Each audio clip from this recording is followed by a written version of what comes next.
या सेशनचा मेन उद्देश काय आहे हे पहिले थोडक्यात सांगतो. आणि सर्वप्रथम सेशनला सुरू करण्याच्या आधी EONS अकॅडमीची संपूर्ण टीम इथे तुमच्या समोर अवेलेबल आहे. आता फक्त हे शिक्षक तर इथे सेंटरला आलेले आहेत, पण बहुतांश काही शिक्षक जे आहेत ते ऑनलाईन सुद्धा जॉईन झालेले आहेत विविध कारणास्तव. आता यामध्ये जे आपल्यासोबत आहे सर्वप्रथम जे आपले स्वप्नील सर आहेत हे आहेत, ठीक आहे. दुसरं म्हणजे दीपक सर आहेत, तिसरं निलेश सर आणि मी स्वतः. तर बघा पूर्ण जी टीम आहे, जसं आता स्वप्नील सरांनी स्वतः UPSCचा एक वेळा इंटरव्ह्यू दिलेला आहे, दीपक सरांनी 2 वेळा इंटरव्ह्यू दिलेला आहे आणि MPSC साठी सुद्धा ते अपियर झालेले आहेत. निलेश सरांचा जर उल्लेख केला तर निलेश सर तुम्ही सगळे परिचित आहातच. निलेश सरांनी सुद्धा UPSCचा एक वेळा आणि MPSCचा देखील एक वेळा इंटरव्ह्यू दिलेला आहे आणि मी स्वतः देखील. तर बघा विद्यार्थी मित्रांनो, एकंदरीत या सेशनचा मेन पर्पज काय आहे तर विद्यार्थ्यांच्या मनात असलेल्या विविध ज्या शंका आहेत त्या शंकांचं निरसन करायसाठी आम्ही या सेशनचं आयोजन केलेलं आहे. यामध्ये आता मागच्या काही महिन्यापासून जेव्हापासून आमचा संपर्क विद्यार्थ्यांसोबत वाढलेला आहे तेव्हापासून विविध प्रकारचे डाऊट्स MPSC परीक्षे संदर्भातले आणि त्यामध्ये मुख्यतः राज्यसेवा परीक्षेचा जो पॅटर्न चेंज झाला आहे त्या अनुषंगाने तुमच्या मनात विविध शंका असतीलच आणि म्हणूनच आम्ही या सेशनचं आयोजन केलेलं आहे. आणि या सेशनच्या शेवटी तुमच्यासाठी एक सरप्राईज असणार आहे. म्हणून आतापासून म्हणजे सुरुवातीपासून शेवटपर्यंत तुम्ही अवश्य सेशन अटेंड करा. तुमचे जे काही डाऊट्स परीक्षे संदर्भातील असतील, मग काही काही विद्यार्थ्यांनी ऑलरेडी जे डाऊट्स व्हॉट्सअप ग्रुपवर टाकलेले आहेत त्यामध्ये मुख्यत्वे डिस्कशन संदर्भात असू द्या, आन्सर रायटिंग संदर्भात असू द्या, MPSC परीक्षा संदर्भात असू द्या किंवा कंबाईन गट क, या सगळ्या प्रश्नांचं निरसन तुमच्या या सेशनच्या माध्यमातून इथं करण्याचा आमचा मानस आहे. विद्यार्थी मित्रांनो बघा, यामध्ये परत मी इन्स्ट्रक्शन रिपीट करतोय की पहिले जे तुम्ही प्रश्न विचारले आहेत त्या प्रश्नांचं उत्तर पहिले आम्ही थोडक्यात देऊ, कारण आता प्रश्न तर बऱ्यापैकी डायव्हर्स होते, त्यापैकी काही काही प्रश्न कॉमनही होते, तर त्याचं उत्तर पहिले आम्ही देऊ आमच्या वतीनं. आणि त्यानंतर मग आपण एक इंटरॅक्टिव्ह सेशन करू. इंटरॅक्टिव्ह म्हणजे 1 to 1 डिस्कशन. तर तुम्ही आम्हाला सरळ तिथे प्रश्न विचारू शकता, पण ते प्रश्न विचारताना तुम्हाला प्रत्येकाला हँड रेस करायचा आहे. बघा एकदम सिस्टमॅटिक पद्धतीनं आपल्याला हा पूर्ण प्रोग्राम तिथं कंडक्ट करायचा आहे. तर यामध्ये असं झालं नाही पाहिजे की एका वेळेस सगळ्यांना म्हटलं तर सगळ्यांनी माईक ओपन केले म्हणून, ठीक आहे. तर म्हणून ज्यालाही प्रश्न विचारायचा असेल तर 10 ते 15 मिनिटांनंतर तुमचे माईक जे आहे ते ओपन होतील. तुम्हाला फक्त हँड रेस करायचं आहे आणि मी नाव घेईल, त्या नावावरून मग तुम्हाला एकेकाने प्रश्न विचारायचे आणि मग त्या प्रश्नाचं उत्तर इथे कोण देईल ते मग मी तसं अनाऊन्स करेन. तर अशा पद्धतीनं या पूर्ण प्रोग्रामची रूपरेखा असणार आहे. आणि जसं मी सांगितलेलं आहे की शेवटी तुमच्यासाठी सरप्राईज आहे. तर बघा म्हणजे जे म्हणतो की प्रोग्रामच्या शेवटी चॉकलेट मिळणार असतं, तर तशा प्रकारचं चॉकलेट किंवा मिठाई शेवटी असणार आहे. म्हणून अवश्य तुम्ही शेवटपर्यंत या प्रोग्राममध्ये राहा. आता बघा काही प्रश्न जे होते त्याचं उत्तर मी स्वतः देईल.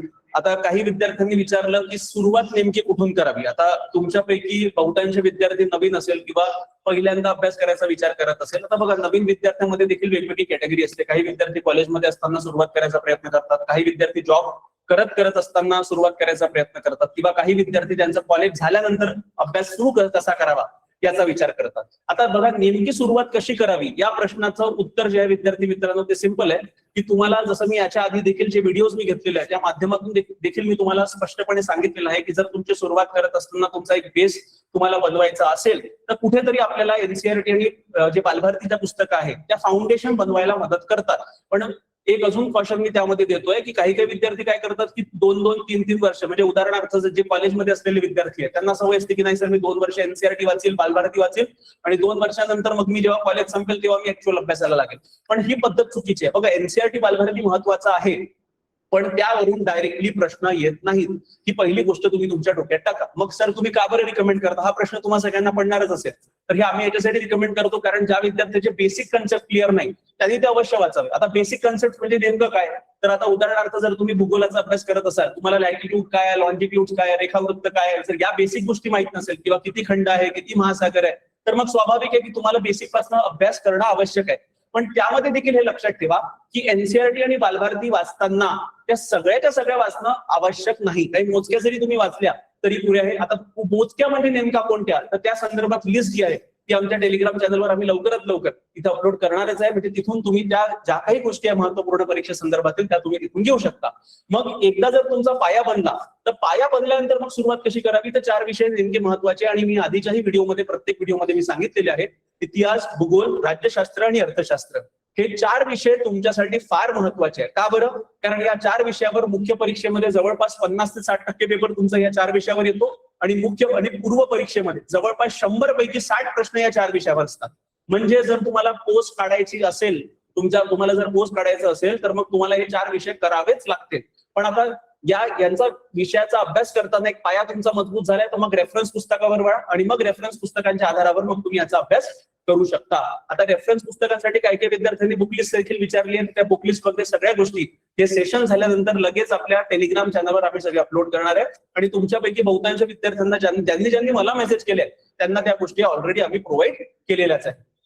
तर सुरुवात अशी करावी आणि मग सुरुवात करताना नेमकं पहिले तुम्ही लक्षात ठेवा की पहिले मुख्यचा अभ्यास पहिले करा. म्हणजे हा जो वेळ असतो आपल्याकडे, आपण ज्याला शांततेचा काळ म्हणतो, तर यावेळेस तुम्हाला मुख्यचा अभ्यास करायचा आहे. कारण मुख्य करता करता बऱ्यापैकी पूर्वचा अभ्यास होतो आणि मग त्यासोबत तुमचा टार्गेट असला पाहिजे. जर तुम्ही 1 वर्षाचं नियोजन करत असाल तर तुमचा टार्गेट असला पाहिजे की डिसेंबर पर्यंत माझं जे मुख्य परीक्षेचा अभ्यास आहे तो जवळपास 70 ते 80% व्हायला पाहिजे आणि मग तो अभ्यास झाला पूर्वसाठी फुल फ्लेजेडली तुम्ही जानेवारीपासून लागू शकता.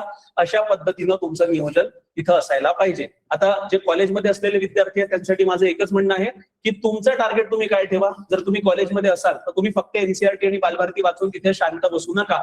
तुमचा प्रयत्न करा की तुम्ही कॉलेज संपत पर्यंत जो आपला पूर्ण सिलेबस आहे एमकेसीचा, त्या पूर्ण सिलेबसचं किमान एकदा तरी तुमची कंप्लीट रिव्हिजन व्हायला पाहिजे. कळलं का? किमान एकदा तरी, म्हणजे जेणेकरून तुमचं कॉलेज संपलं ते संपलं तर तुम्ही जे 5-6 महिने अजून अभ्यास करून जेव्हा पहिला अटेम्प्ट द्याल तर पहिल्या अटेम्प्ट मध्येच तुम्ही परीक्षा तिथे क्रॅक करू शकाल. अशा प्रकारचं हे नियोजन तुमचं असलं पाहिजे. ठीक आहे. त्यानंतर दुसरं, आता ही सुरुवात कशी कुठून करावी या पद्धतीचं हे झालं. दुसरं झालं सामान्य चुका विद्यार्थी कोणते करतात. हे बघा, आता सामान्य चुकांच्या बाबतीत बोलायला गेलं तर 2-3 गोष्टी फार महत्वाच्या विद्यार्थी मित्रांनो. पहिली गोष्ट, मी माझ्या 10 वर्षाच्या कार्यकाळात जे काही विद्यार्थी मी बघितले, मुख्यत्वे विद्यार्थ्यांची चूक होती की सिलेबस त्यांना माहित राहत नाही. कारण सिलेबस काय, तुमची बायबल आहे, तुमची गीता आहे, तुम्हाला काय करायचंय, कुठे जायचं हे कोण सांगणार आहे? सिलेबस सांगणार आहे. आणि जर तुम्हाला सिलेबस माहित नसेल तर मग तुम्ही अभ्यास कसा करणार? म्हणून काय होतं ना की आपल्या एक उदाहरण देतो की पेपरमध्ये कोणता आर्टिकल आला, कोणता लेख आला, आपल्या कामाचा जरी नसला पण आपला इंटरेस्ट डेव्हलप झाला तर आपण अख्खा लेख वाचून काढतो. आणि मग जेव्हा आपण वेळेकडे बघतो तर आपला 15 मिनिटं, 20 मिनिटं, अर्धा तास आरामात चालला जातो. आणि नंतर जेव्हा अर्ध्या तासानंतर आपण इव्हॅल्युएट करतो की या लेखाचा मला काय फायदा होता, फायदा शून्य असतो. म्हणजे एकच गोष्ट लक्षात ठेवा की ज्या सामान्य चुका विद्यार्थी करतात त्या करतात की सिलेबस लक्षात ठेवा, सिलेबस पाठ करा म्हणजे दिवस रात्र पाठ करत बसायचा नाही. सकाळी उठल्यानंतर रात्री झोपण्यापूर्वी किमान एक वेळा तरी सिलेबसचं वाचन करा. असं तुम्हाला 1 ते 1.5 महिना करायचा आहे. म्हणजे तुमचा सिलेबस तुमच्या सबकॉन्शियस माइंड मध्ये स्टोअर राहतो. आणि एकदा का सबकॉन्शियस माइंड मध्ये स्टोअर झाला तर कोणतीही पुस्तक तुमच्या नजरेस पडली तर तुम्ही पहिले तुमचा मेंदू काय करतो, तुमचा मेंदू स्कॅन करतो आणि जो सिलेबस तुमच्या डोक्यात स्टोअर आहे त्याच्यासोबत कम्पेअर करतो. मग कामाचा आहे की नाही, कामाचा असेल तर ग्रीन सिग्नल देतो, कामाचा नसेल तर रेड सिग्नल देतो. आणि सेम सिलेबस माहित असला पाहिजे. पुष्कळशे विद्यार्थी आम्ही बघितलेत की त्यांना सिलेबस माहित राहत नाही. आणि दुसरी गोष्ट म्हणजे कोणत्याही टॉपिकचा अभ्यास करण्यापूर्वी त्या टॉपिकवर कशा पद्धतीनं मागच्या 10 वर्षात आयोगाने प्रश्न विचारले आहेत याचं अवलोकन करा. बघा, विद्यार्थी आम्हाला म्हणतात सर मग सोडवायचे का? सोडवू नका, फक्त वाचन करा. पूर्ण वाचन केल्यानंतर तुम्हाला कळतं की या टॉपिकवर इतक्या डेप्थ मध्ये जाऊन प्रश्न विचारलाय. आणि या 2 ज्या कॉमन गोष्टी आहेत त्या मेजरली विद्यार्थी करत नाही. म्हणजे पीवायक्यू कावर करत नाही तर विद्यार्थ्याला मी विचारतो तर विद्यार्थी म्हणतो जास्त वेळ जातो. अरे पण तो वेळ तुम्ही जे काही देतायत पीवायक्यूच्या मागे त्याच्यामुळे तुमचा पुढे जाऊन वेळ वाचणार आहे. म्हणून या गोष्टी लक्षात ठेवा की या सामान्य चुका ज्या आहेत त्यामध्ये या 2 प्रमुख चुका आहेत. तिसरी चूक, आता अभ्यास सगळेच करतात, तुमच्यापैकी देखील सगळ्यांनी अभ्यास केलेला असेल. जे विद्यार्थी 2-2, 3-3 वर्षापासून करणार आहेत त्यांनी देखील अभ्यास केलाय. पण सिलेक्टेड कॅन्डिडेट आणि अभ्यास करण्यामध्ये फरक काय राहतो? तर बेसिकली लक्षात ठेवा की जो सिलेक्टेड कॅन्डिडेट असतो तो पेपर देतो. आणि आम्ही जे अपयशी विद्यार्थी बघितले त्यांच्याबद्दल आम्ही जेव्हाही बोलतो तर ते एकच आहे की ते अभ्यास पूर्ण व्हायची वाट बघतात. हे बघा, जर तुम्ही अभ्यास पूर्ण व्हायची वाट बघत असाल तर मग तुमचा अभ्यास कधीच पूर्ण होणार नाही. कारण हा न संपणारा अभ्यास आहे. मग जेवढा काही अभ्यास झालेला आहे त्याच्या आधारावर पेपर द्या. कारण पेपर जेव्हा तुम्ही द्याल तेव्हा तुमचा कॉन्फिडन्स वाढणार आहे, ज्यालाच आम्ही म्हणतो कॉन्फिडन्स बिल्डिंग मेजर. म्हणून वाट बघू नका की नाही माझं पूर्ण झालं तरच मी पेपर तरच मी मॉक टेस्ट देईल वगैरे अशा भानगडीत पडू नका. जेवढा अभ्यास झालाय त्याच्या आधारावर पेपर द्या. कारण या परीक्षेला क्रॅक करायला, या म्हणजे एमपीएससीची कोणतीही परीक्षा असू द्या, मग ती राज्यसेवा असू द्या, कंबाईन असू द्या, कटक असू द्या, या परीक्षांना क्रॅक करायला तुमच्याकडे नॉलेज तर ठीक आहे, एक कमी नॉलेज असलं तरी चालतं, पण त्यासोबत लॉजिकचा देखील वापर करावा लागतो. आणि नॉलेज प्लस लॉजिक या दोघांच्या कॉम्बिनेशनच्या आधारावर तुमची ही परीक्षा निघते. म्हणून जर तुम्ही या भ्रमात असाल की नाही सर मी खूप नॉलेज घेऊन या परीक्षेला मला क्रॅक करायचं आहे, असं कदापिही पॉसिबल नाही आहे. कळलं का? तर या 2 गोष्टी, हे जे 2 प्रमुख प्रश्न मला वाटले, हे 2 प्रश्न माझ्याकडनं झाले. आता एक प्रश्न अजूनही आहे की आता उत्तर लिखाणाच्या बाबतीत जर आपण बघायला गेलं तर दीपक सर इथे आहेत आपल्याकडे एक्सपर्ट. मी यांच्याबद्दल तुम्हाला परिचय सांगितलंच आहे की यांनी यूपीएससीचे 2 इंटरव्ह्यू दिलेले, आतापर्यंत एमपीएससीचा देखील 1 वेळा इंटरव्ह्यू दिलेला आहे. आणि मागच्या 10 वर्षापासून हे देखील टीचिंग फील्डमध्ये कार्यरत आहे. आणि आपल्या मेंटरशिप प्रोग्राम पूर्ण जो आपला प्रोग्राम चालू आहे तो यांच्या लिडरशिप मध्ये चालू आहे. तर बघा एक वेल क्वालिफाईड टीम इथं तुमच्याकडे उभी आहे. तर इथे मी सरांना रिक्वेस्ट करतो की सर एक प्रश्न विद्यार्थ्यांचा असा आहे की विद्यार्थ्यांनी विचारला होता की उत्तर लेखन कोणत्या टप्प्यावर सुरू करावे. ओके सर, हा खूप छान प्रश्न आहे. खरं तर आन्सर रायटिंग कुठल्या टप्प्यावर सुरू करावं हे सांगण्याआधी मी तुम्हाला एक सांगतो की आन्सर रायटिंग म्हणजे काय. आन्सर रायटिंग हे एक कौशल्य आहे, स्किल आहे. फॉर एक्झाम्पल आपण सायकल शिकतो, आपण स्विमिंग शिकतो, हे स्किल्स आहेत. या गोष्टी करून पाहिल्याशिवाय येत नाही. फॉर एक्झाम्पल मी सगळी थिअरी वाचली की सायकल कशी चालवावी, हँडल असा पकडला पाहिजे, पायटल असा मारायचा आहे, हे शिकून मी सायकलवर बसलो तर मग सायकल कशी चालवता येणार आहे का? अजिबात नाही. पहिल्यांदा मी पडेल, एक दोनदा पडेल, हळूहळू एक एक गोष्ट शिकेल आणि मग माझं पूर्ण कॉर्डिनेशन म्हणजे माझे डोळे, ब्रेन आणि हात पाय यांचं कॉर्डिनेशन होईल आणि मग मी सायकल सायकल जे आहे ते व्यवस्थित शिकेल. तर आन्सर रायटिंग मध्ये सुद्धा सर असंच आहे की आपण जे काही वाचतो त्यात आपलं हँडचं, ब्रेनचं, आईचं कॉर्डिनेशन असलं पाहिजे. कारण की तुम्हाला माहित असेल 10 मार्कासाठी आपण 7 मिनिटात उत्तर लिहिणं अपेक्षित आहे आणि 15 मार्काचं 11 मिनिटात. तर ही फार तुम्हाला खूप क्विकली लिहायचं आहे. त्याच्यामुळे तुमचं हँड आय कॉर्डिनेशन खूप इम्पॉर्टंट आहे.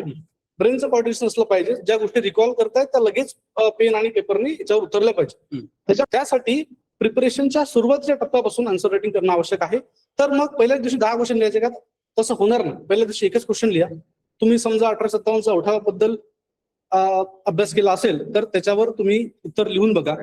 त्यानंतर समोरचा टप्पा गेला, तुम्हाला थोडा कॉन्फिडन्स आला, त्यानंतर तुम्ही 2 उत्तर लिहा. हळूहळू असं करता करता तुमचं प्रिपरेशन आणि आन्सर रायटिंग हे सोबत चालेल आणि तुम्हाला आन्सर रायटिंगचा कॉन्फिडन्स बिल्ड होईल. नंतर मग वीकली टेस्ट देणं सुरू करा, संडेला एसी लिहा.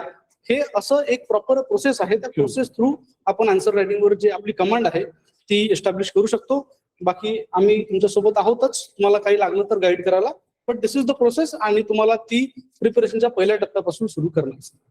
सर अजून एक विद्यार्थ्याचा ऑनलाईन मध्ये ज्ञानेश्वर पोटे यांनी प्रश्न विचारलाय. सर बेसिकची बुक रीड करताना रायटिंग प्रॅक्टिस करायची का? म्हणजे उदाहरणार्थ एनसीईआरटी. फॉर एक्झाम्पल जसं मी आता सांगितलं की तुम्ही बेसिक वाचताय आणि बेसिक मध्ये तुम्ही वाचलं की internal structure of earth, right? तर तुम्ही प्रश्न लिहा, what is internal structure of earth, त्याचं उत्तर लिहा. एकदम सोपं आहे. तुम्ही 1857चा उठाव वाचला, लिहा 1857च्या उठावाची कारणे काय होती, त्याचे परिणाम काय झाले. ह्या फार सोपी गोष्टी आहेत. पण तुम्हाला आन्सर रायटिंगचा कॉन्फिडन्स इथूनच येईल. आणि इव्हन जर आपण बघितलं की 25 मध्ये एमपीएससीचे प्रश्न विचारले आहेत मागच्या वर्षी, ते सुद्धा फार अनालिटिकल नव्हते.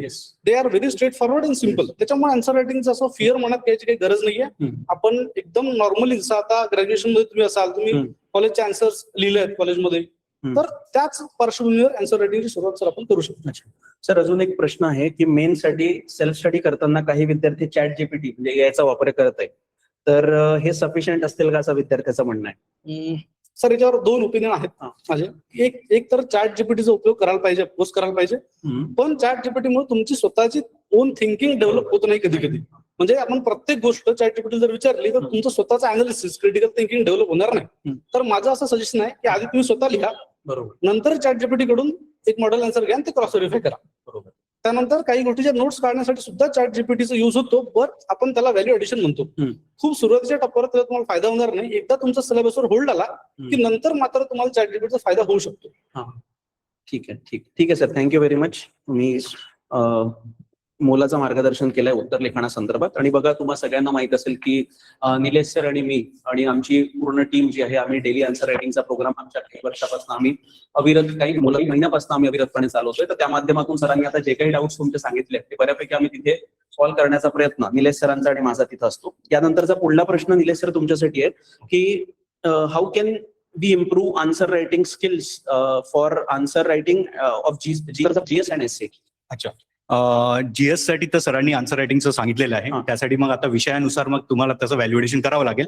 त्याबद्दल मी जास्त बोलणार नाही, कारण सरांनी बऱ्यापैकी आन्सर दिलेला आहे उत्तर लेखनाचं जीएस संबंधित. मी आता एसे संबंधित थोडं मी सांगतोय की कसं वेगळं आहे जीएसच्या आन्सर रायटिंग पेक्षा.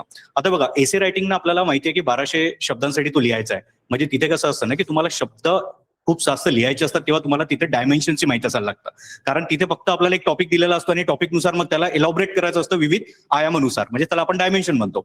पण आता खूप वेळा काय होतं ना की आपल्याकडे कमी डायमेन्शन जर असतील ना, तर मग ते उत्तर जे आहे आपल्याला 1200 शब्दातच लिहावं लागतं असं नाही, पण जवळपास आपल्याला 1000 शब्दांपर्यंत जी शब्द मर्यादा आहे ती कंप्लीट करणे अपेक्षित असतं. मग 1000 शब्द कुठनं आणायचे, ते डायमेन्शन जर असतील तेव्हाच तुम्ही ते आणू शकता. मग काय की आता जसं सरांनी म्हटलं की काही जे स्टॅटिक टॉपिक आहे त्याचं आन्सर रायटिंग तुम्ही इमिजिएट करू शकता, जसं की आता जे पृथ्वीचे अंतरंग आहे आपण म्हणतो, इंटेरियर ऑफ अँड, कारण तिथे तुम्ही थेरी वाचली आणि त्याचं उत्तर दिलं. पण एसेचं रायटिंग तुम्हाला मल्टी डायमेन्शनल लिहायचं असतं, त्या कारणाने पहिले तुम्हाला मल्टी डायमेन्शनल जे काही आस्पेक्ट असतात त्याचे, जसं की आपल्या सिलेबसचे जे घटक आहेत ते पहिले तुम्हाला कंप्लीट करावं लागतील चांगल्या पद्धतीने, म्हणजे की एक ओव्हरऑल जर तुम्हाला त्या संबंधित नॉलेज आलं तर मग कदाचित तुमचा कॉन्फिडन्स वाढेल की माझे डायमेन्शन्स वाढलेले आहे, आता मी जवळपास 800,000 वर्डचा जो एसे आहे ते लिहिण्या इतपत माझं सक्षम झालेलो आहे. पण जसं मी तुम्हाला पुन्हा एकदा सांगतो की एसे रायटिंग मध्ये तुम्हाला नॉलेज तर पाहिजे, पण तुम्हाला कनेक्टिव्हिटी खूप महत्वाची असते. कनेक्टिव्हिटी म्हणजे काय, की ते फक्त आणि फक्त लिहायचं म्हणून लिहायचं नसतं, त्याला तुम्हाला जस्टिफाय करायचं असतं. कारण आपल्याला फक्त एक स्टेटमेंट दिलेलं असतं जेव्हा तुम्ही जर एसेचा टॉपिक बघाल तेव्हा, मग ते जस्टिफाय करताना खूप वेळा काय आहे ना, एसे लिहिताना आपण भरकटतो भरपूर वेळा, म्हणून तुम्हाला टॉपिक कडे परत जाऊन पुन्हा पॅसेजच्या फॉर्म मध्ये जेव्हा आपण तो एसे लिहितो तर तो वारंवार चेक करायचं असतं. मग आता यासाठी इतका डेटा आणायचा कुठून? तसं सरांनी म्हटलं की बाबा आपण चॅट जीपीटीचा वापर करू शकतो, पण त्याच्यात आपला ओननेस जो आहे किंवा खूप मेकॅनिकल आपण बनवू शकतोय. क्लिअर? आता माझ्या वेळेस माझी स्ट्रॅटेजी काय असायची बघा, मी काय करायचो की जे टॉपर्स आहेत ना, टॉप एक कुठलाही एसेचा टॉपिक असायचा ज्या संबंधित मी ऑलरेडी वाचन केलेलं आहे किंवा माझा तो अभ्यास खूप चांगला झालेला आहे. जसं मानून चला की आरोग्य आहे, करेक्ट, हेल्थ जे म्हणतो. मग आता हेल्थ संबंधित मला आहे काहीतरी बऱ्यापैकी माहिती, मी काय करायचो स्वतःचे पॉइंटर्स लिहून काढायचो की मी इतके काही लिहिलं असतं, पूर्ण एसे नाही लिहायचो, फक्त पॉइंटर्स लिहायचो की इतके पॉइंट्स मी लिहिणार, म्हणजे इलॉबरेटिव्ह फॉर्म मध्ये जर लिहायचं झालं तर मग ते एक्सप्लेन करणार मी, पण पहिले पॉइंटर लिहायचो. आणि ऍट द सेम टाइम मी साईडला टॉपरचा एक एसे ठेवायचो. माझी युपीएससी स्ट्रॅटेजी होती. जसं आमच्या वेळेला टीना दाबी मॅडम वगैरे होत्या तर त्यांचे एसे खूप सुंदर असायचे, one of the highest mark त्यांना होते. तर मग मी त्यांच्या एसेच्या टॉपिक म्हणजे जे काही त्यांनी लिहिलेलं आहे त्याच्यासोबत मग मी जे काही विचार केलेला आहे तो मॅच होतो का, किंवा माझं जे काही कनेक्टिव्हिटी आहे त्या पूर्ण एसे रायटिंग मध्ये किंवा मी जसा विचार केलेला आहे तो मॅच होतो का. त्यातनं काय होतं, दोन गोष्टी घडतात. एक तर कॉन्फिडन्स बिल्ड होतो तुमचा की मी जे काही विचार केला त्याच पद्धतीने टॉपरने लिहिला आहे, याचा अर्थ काय की मी योग्य रीतीने तो विचार करतोय आणि माझं आन्सर रायटिंग होत आहे. ऍट द सेम टाइम ना, जेव्हा तुम्ही प्रिव्हियस इयर टॉपरचे जे काही आपले स्टँडर्ड आन्सर बुकलेट असतात अवेलेबल इंटरनेटला, म्हणजे आता तुम्ही कदाचित इंग्लिश मिडियमच्या माध्यमातून असाल तर तुम्हाला भरपूर मटेरियल आहे ते अवेलेबल आहे, पण मराठीमधनं तयारी करणाऱ्या विद्यार्थ्यांसाठी थोडं कठीण होऊन जातं, तर ते कदाचित हिंदी माध्यमातल्या विद्यार्थ्यांचे जे एसे आहे ते वाचू शकतात. पण अल्टिमेटली आपला गोल काय असायला पाहिजे की मी सगळ्यात पहिले तर कॉन्फिडन्स बिल्डसाठी की मी जे लिहितोय तो योग्य रीतीने लिहितोय की, आणि त्याही पलीकडे कनेक्टिव्हिटी माझी योग्य आहे का. आणि दुसरा जो फायदा मी म्हणत होतो तो म्हणजे काय, भरपूर मटेरियल तुम्हाला त्यांच्या एसे मधून मिळतं. मी जवळपास एका विषयाचे जवळपास जसं मानून चला की आरोग्य आहे, तर आरोग्याचे मी 5-5 जणांचे एसे वाचून काढायचो. माझा हँडीली डेटा अवेलेबल होऊन जाता, इतका इनफ डेटा अवेलेबल होऊन जायचा की आता मी त्या संबंधित जर कुठला टॉपिक आला, म्हणजे त्या संबंधित जर कुठला एसे आला तर मी तो लिहून येणार. तर माझ्याकडे इतका डेटा अवेलेबल होऊन गेलेला होता, पण मी त्यासाठी खूप जास्त एसे वाचून काढलेले होते. ऍट द सेम टाइम जो आपला सिलेबसचा पार्ट आहे तो वाचवतो तुम्हाला आपण. तर मग ही स्ट्रॅटेजी तुम्ही वाचू शकता की ज्या विद्यार्थ्यांना सध्या डाऊट आहे की एक्झॅक्ट कसा लिहायचा. जर तुमचा इव्हॅल्युएटर जर तुमच्यासोबत असेल इट इज गुड थिंग, जर नसेल तर मग तेव्हा माझ्याकडे तत्काल कोणी नव्हतं, त्या कारणाने मी स्ट्रॅटेजी माझी ती ठेवली होती की मी स्वतःचं इव्हॅल्युएशन करायचो, पण ते इव्हॅल्युएशन करताना माझं अनालिसिस मी टॉपरच्या बुकलेट सोबत करत होतो. आणि एकदा कॉन्फिडन्स बिल्ड झाला ना, मग तुम्हाला एसे लिहायला काही अडचण येत नाही. तर सुरुवातीला फक्त इतकंच करा, पहिले तुमचं एक बेसिक चांगलं वाचन जर झालं, कारण एसे रायटिंग तुम्ही आता इमिजिएट पहिल्या दिवशीपासून करू शकत नाही, जसं काही उत्तर लेखन आपण करू शकतो काही टॉपिकचं. तर मग अशा याच्यात पहिल्यांदा तुम्ही काय करा की पहिले तुम्ही डेटा कलेक्ट करा आणि त्यानंतर मग एखादा जो टॉपर आहे त्यांनी लिहिलेला टॉपिक बद्दलचा एसे तुम्ही लिहून बघा. समजा पूर्ण लिहिता येईल तर लिहा, अदरवाईज नाही तर ऍटलीस्ट पॉइंटर तरी लिहा की मी हे पॉइंटर एक्सप्लेन केले असते माझ्या एसे मध्ये. क्लिअर? आणि सगळ्यात महत्वाचं म्हणजे काय की तुम्ही अनालिसिस करा प्रिव्हियस इयर क्वेश्चन पेपरचं. आता राज्यसेवेची आपली एकच एक्झाम झालेली आहे, त्यामधनं काही आपल्याला एकदम अनालिसिस कळणार नाही, पण युपीएससीचं अनालिसिस केलं तर तुम्हाला कळतं की बाबा कुठले टॉपिक युजली विचारले जातात. जसं की मी तुम्हाला सांगितलं हेल्थ आहे, तर माझे असे 10 टॉपिक मी काढून ठेवलेले होते, जसं हेल्थ आहे, एज्युकेशन आहे, वुमन एम्पॉवरमेंट आहे, फार्मर्स आहे, टेक्नॉलॉजी जर बोलायला गेलं तर आता सध्या AI आहे, मागच्या वर्षी कदाचित यावर विचारला गेलेला आहे, सरळ प्रश्न विचारला गेलेला आहे. करेक्ट? एन्व्हायरमेंट आहे. हे टॉपिक ना एव्हरग्रीन टॉपिक आहे, ज्याच्यावर एमपीएससी प्रश्न विचारणार म्हणजे विचारणार. त्याचा सुरुवातीला तुम्ही जर डेटा कलेक्ट करून ठेवला तर तुमच्यासाठी एसे रायटिंग खूप इझी होऊ शकतं. पण अल्टिमेटली तुम्हाला इव्हॅल्युएट करून घेणे दुसऱ्यांकडनं किंवा कुणीतरी टॉपर असेल, कुणी मेंटर असेल, हे खूप आवश्यक राहणार आहे. म्हणजे जे काही मग छोटा मोठे आपले फ्लॉज असतात, म्हणजे कमीपणा असतो, तो तुमचा काय होणार, दूर होणार. सर त्यासोबतच अजून एक प्रश्न विद्यार्थ्यांनी विचारला होता, तो म्हणजे निबंध लेखनासाठीचा मटेरियल आणि अप्रोच तर याबद्दल देखील Yes. थोडक्यात मार्ग. तर बघा मित्रांनो, आपण एओनएस अकॅडमी मार्फत ना ऑलरेडी टेलिग्रामला तसं मटेरियल टाकलेलं आहे. आम्ही पुन्हा आपला जो ग्रुप बनलेला आहे व्हॉट्सअपला, तसं टेलिग्रामला पुन्हा ती फाईल टाकू. त्यामध्ये एक्झॅक्ट तुमचा अप्रोच कसा असायला पाहिजे लिहिताना. मी आता काही जे एक्सप्लेन केलं ना, जवळपास काही गोष्टी त्यामध्ये तुम्हाला सेम वाचायला मिळतील, पण त्या संबंधीचं जे मटेरियल आहे ऑलरेडी बुकलेट आहे चांगली, ती बुकलेट तुम्ही चांगल्या पद्धतीने वाचा, तुम्हाला नक्की फायदा होईल. आणि युपीएससी मध्ये जे मी अनालिसिस म्हटलेलं की कुठल्या टॉपिकला किती प्रश्न विचारला गेले, तेही गोष्टी तुम्हाला त्यामधनं मिळणार आहे. करेक्ट. तर मला वाटतं की मटेरियलच्या बाबतीत मी केलेलं आहे आणि अप्रोच तर मी तुम्हाला सांगितलेलं एक्झॅक्टली कसा करायचा. पुन्हा एकदा आम्ही ती फाईल अपलोड करून देऊ, तुम्हाला ती हँडली अवेलेबल होईल. एकदा गो थ्रू करा. मराठीमधनं आम्ही अवेलेबल करून दिलेलं आहे. जे विद्यार्थ्यांना कदाचित मराठीमधनं कमी मटेरियल अवेलेबल आहे त्यांच्यासाठी ती फाईल खूप उपयुक्त ठरणार आहे. ठीक आहे.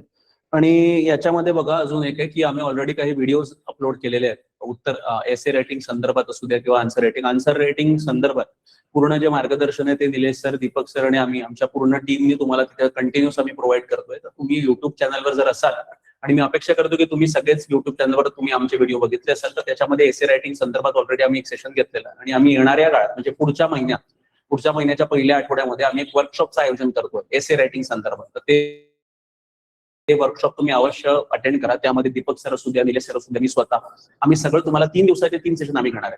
आणि हे लक्षात ठेवा, प्रत्येक शिक्षकाचा अप्रोच काहीतरी वेगळा असतो आणि काहीतरी नवीन तुम्हाला प्रत्येक शिक्षकाकडनं उत्तर लेखनासंदर्भात इथं शिकायला मिळेल. म्हणून हे फार महत्वाचं आहे. सर, एक विद्यार्थ्याचा एक प्रश्न असा आहे दिव्या गांगुर्डे यांचा, एका विषयात वारंवार चुका होत असतील तर स्ट्रॅटेजी बदलावी की रिव्हिजन वाढवावी, हे कसे ठरवावे? अच्छा, स्ट्रॅटेजी बदलावी की रिव्हिजन रिव्हिजन वाढवावी. चुका कुठल्या पद्धतीने होत आहेत ते महत्वाचं आहे. ऍक्च्युली समजा जर माणूस झाला की तुम्ही प्रिलिमच्या पॉईंट ऑफ व्ह्यू विचार करता आहात की मेनच्या पॉईंट ऑफ व्ह्यू. प्रिलिमच्या पॉईंट ऑफ व्ह्यू मी थोडा सांगतो काय इश्यू होतो. तर जसं काय होतं ना की आपण एखादा सब्जेक्ट जेव्हा वाचतो, लेट्स से की आपण हिस्ट्रीचा अभ्यास करतोय, काय असतं ना की आपण चुका का करतो, कारण आपली ना बेसिक जे स्ट्रॉंग अंडरस्टँडिंग लागतं ना ते मिस करतं. आणि जेव्हा मी मेन एक्झामला जातो तेव्हा काय होतं ना की ते कुठे ना कुठे आपण मिसजज करून टाकतो त्या स्टेटमेंटला आणि उत्तर चुकवतो. त्यासाठी बेस्ट प्रॅक्टिस काय माहितीये का, चुकून शिकणे. तर चुकून शिकणे म्हणजे काय, बेसिकली काय आहे की तुम्ही जितकं जास्त प्रॅक्टिस कराल ना क्वेश्चनची, तेवढ्या जास्त तुम्ही फेल होणार.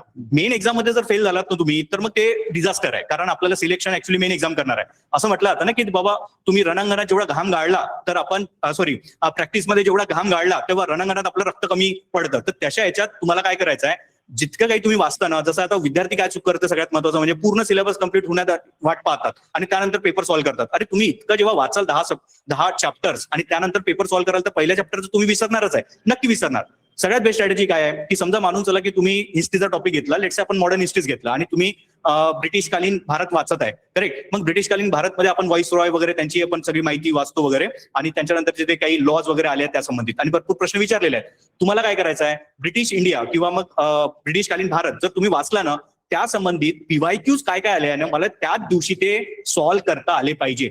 म्हणजे बेसिकली मानून चला की तुम्ही टार्गेट ठेवलाय की आज माझा हा चॅप्टर वाचायचा आहे, 1-2 चॅप्टर जे असतील तुमचे, त्या संबंधित माझे रात्री तरी म्हणजे जो टाइम तुम्हाला ठरवायचा ठरवा तुम्ही, पण तुम्हाला त्या संबंधीचे जेवढे काही मागील वर्षीचे प्रश्न आहेत त्याच दिवशी सॉल्व्ह करा. म्हणजे काय होतं ना की मला त्याच दिवशी कळतं की मी जे काही अंडरस्टँड केलेलं आहे ते योग्य रीतीने माझ्या डोक्यात मी फिट केलेलं आहे की नाही.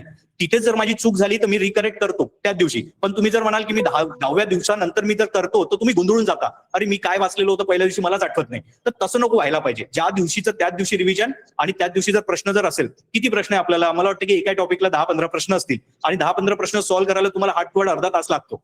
कदाचित तुम्हाला वाटेल की ही प्रोसेस खूप रिगरस आहे, पण जसं सरांनी बोलले की इनिशियल स्टेजेसला तुम्हाला जिथे वेळ जातोय असं वाटतंय ना, तोच तुमचा पुढे भविष्यात इतके तास वाचवणार ना आणि तुम्हाला पश्चाताप होणार नाही त्या गोष्टींचा आणि तुमचा कॉन्फिडन्स वाढत जाईल आणि हळूहळू तो कॉन्फिडन्स जर वाढला की तुमचे प्रश्न चुकत नाही. हे माझी गॅरंटी आहे. कारण आम्ही सुरुवातीला तेच केलं की फक्त वाचनावर भर दिला, क्वेश्चन सॉल्व्ह करत नव्हतो आणि मेन एक्झामला जेव्हा गेलो किंवा टेस्ट सिरीजला जेव्हा गेलो तेव्हा प्रश्न चुकायचे. मग आम्ही काय केलं की बाबा तो जो अभ्यास आहे मोठा तो सेग्रिगेट केला, म्हणजे तोडला. ज्या टॉपिकचं तेव्हाच वाचन, तेव्हाच क्वेश्चनचं सॉल्व्हिंग आणि जर चुकलो त्या क्वेश्चनमध्ये तर त्याचं तेव्हाच करेक्शन. ठीक आहे सर. सर, एक हे करंट अफेअर कसं कव्हर करायचं, चेतन यांचा प्रश्न. अच्छा, करंट अफेअर बघा. आता करंट अफेअर ना जसं बेसिकली काय ना की आपल्याला मराठीमध्ये जर करंट अफेअर तुम्हाला वाचायचं असेल तर आपल्याकडे लोकसत्ता पेपर खूप चांगला आहे. करेक्ट. कारण तो थोडा स्टँडर्ड लेवलचा आहे. कारण आपल्या मुख्य परीक्षेला आन्सर रायटिंग करायचं तर त्यातले जे काय संपादकीय वगैरे म्हणतो ते खूप महत्वाचे असतात. पूर्वी तो महत्वाचा होता. कुठला तरी एक पेपर पकडा, मला वाटतं की लोकसत्ता खूप चांगला आहे. इंग्लिश मधनं तयारी करणारे जर विद्यार्थी असतील त्यांनी इंडियन एक्सप्रेस पकडा, कारण इंडियन एक्सप्रेस खूप चांगल्या पद्धतीने आता युपीएससी साठी त्यांनी खूप चांगले इनिशिएटिव्ह सुरू केले आहेत, ते आपल्याला एमपीएससीला कामी पडतील. करेक्ट. आता हे झालं करंट अफेअर संबंधित न्यूजपेपरचं. पण आता कसं असतं ना की आपलं करंट अफेअर जे आहे ना राज्यसेवेचं ते थोडं वेगळं आहे युपीएससी पेक्षा.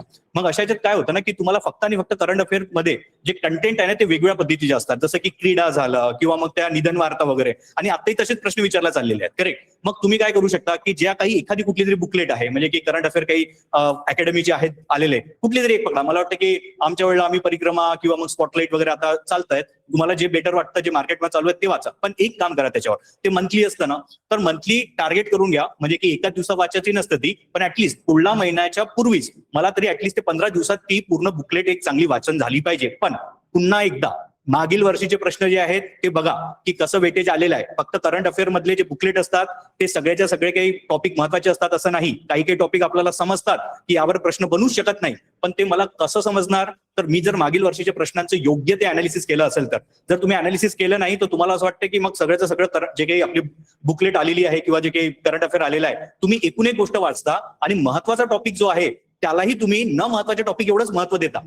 आपल्याला फक्त काय करायचं आहे ना, 100 टॉपिक असतील ना तर 30 ते 40 टॉपिकच महत्वाचे असतात ज्यावर प्रश्न बनवू शकतो. ते टॉपिक मला पहिले आयडेंटिफाय करायचे आहे, तर तुम्ही ते करा. म्हणजे म्हणजे आपण म्हणतो ना की कमी वाचा पण इतकं स्ट्रॉंग वाचा की माझा उत्तरच चुकलं नाही पाहिजे. ठीक आहे, धन्यवाद सर. निलेश सरांनी फार डिटेलमध्ये तुम्हाला करंट अफेअर आणि एसे रायटिंग संदर्भात मार्गदर्शन केलेलं आहे. यानंतर पुढे एक प्रश्न जो विद्यार्थ्यांचा होता सर, तो होता धकाते सरांना, की कंबाईन साठी फ्रेशर जे विद्यार्थी आहे यांचा प्लॅन कसा असावा. तर थोडं कंबाईन साठी जे विद्यार्थी आहेत त्यांना थोडं मार्गदर्शन तुम्ही करू शकता तर. हा प्रश्न सर्वांचाच असतो. जी पण तयारी एमपीएससी किंवा कंबाईन ग्रुप सी, ग्रुप बी आणि ग्रुप सी याची जी तयारी करणारी जी मुलं आहेत त्यांचा हा सर्वात महत्वाचा प्रश्न आहे. बरोबर. की विषयाचं आपल्याला जर कंबाईन मध्ये सिलेक्शन व्हायचं आहे तर मग आपली स्ट्रॅटेजी काय असायला पाहिजे. मुख्य फरक आधी समजून घ्यायचं. राज्यसेवामध्ये तुमचा प्रिलिमचा पेपर जो असतो तो 2 तासासाठी असतो, बरोबर. आणि कंबाईनला जो पेपर असतो त्याला फक्त 1 तास मिळतो, आणि तुम्हाला 100 प्रश्न म्हणजे 60 मिनिटांमध्ये तुम्हाला 100 प्रश्न सॉल्व्ह करायचे. आणि त्याही मध्ये मॅथमॅटिक्सचा एक स्कोर मध्ये त्याला वेटेज आहे, तो आहे 20 प्रश्नाचा. आधी 15 प्रश्न असायचे, आता त्या सेक्शनला विचारले जात आहेत 20 प्रश्न. तर तुमची जी स्ट्रॅटेजी आहे, आणि त्यासाठी तुम्ही काय करायला हवं की सर्वात आधी तुमचे जे बेसिक सब्जेक्ट आहेत, जे 5 कोर सब्जेक्ट आहेत, इतिहास, भूगोल, राज्यशास्त्र, अर्थशास्त्र आणि विज्ञान, आणि नंतर मग चालू घडामोडी आणि आपलं गणित आणि.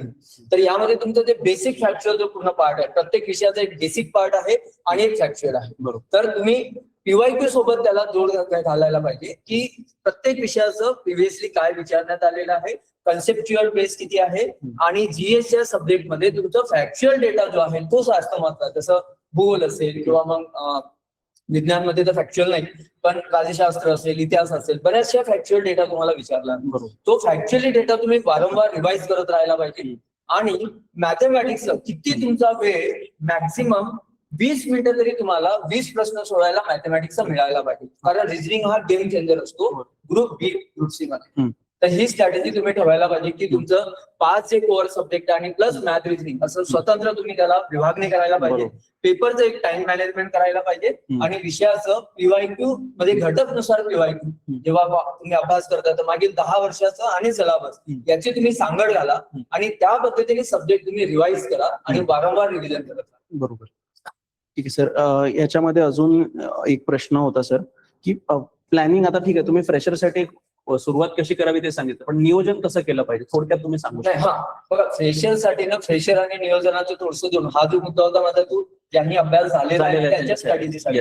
जर फ्रेशर जर स्टुडंट आहे तर सर्वात आधी सरांनीच तुम्हाला सुरुवातीला सांगितलं की कुणी कोणताही विषय असो, मग कोणतीही परीक्षा असो, यूपीएससी असेल, एमपीएससी किंवा राज्यसेवा किंवा ग्रुप बी ग्रुप, सर्वात आधी तर येणार तुमचं सिलेबस.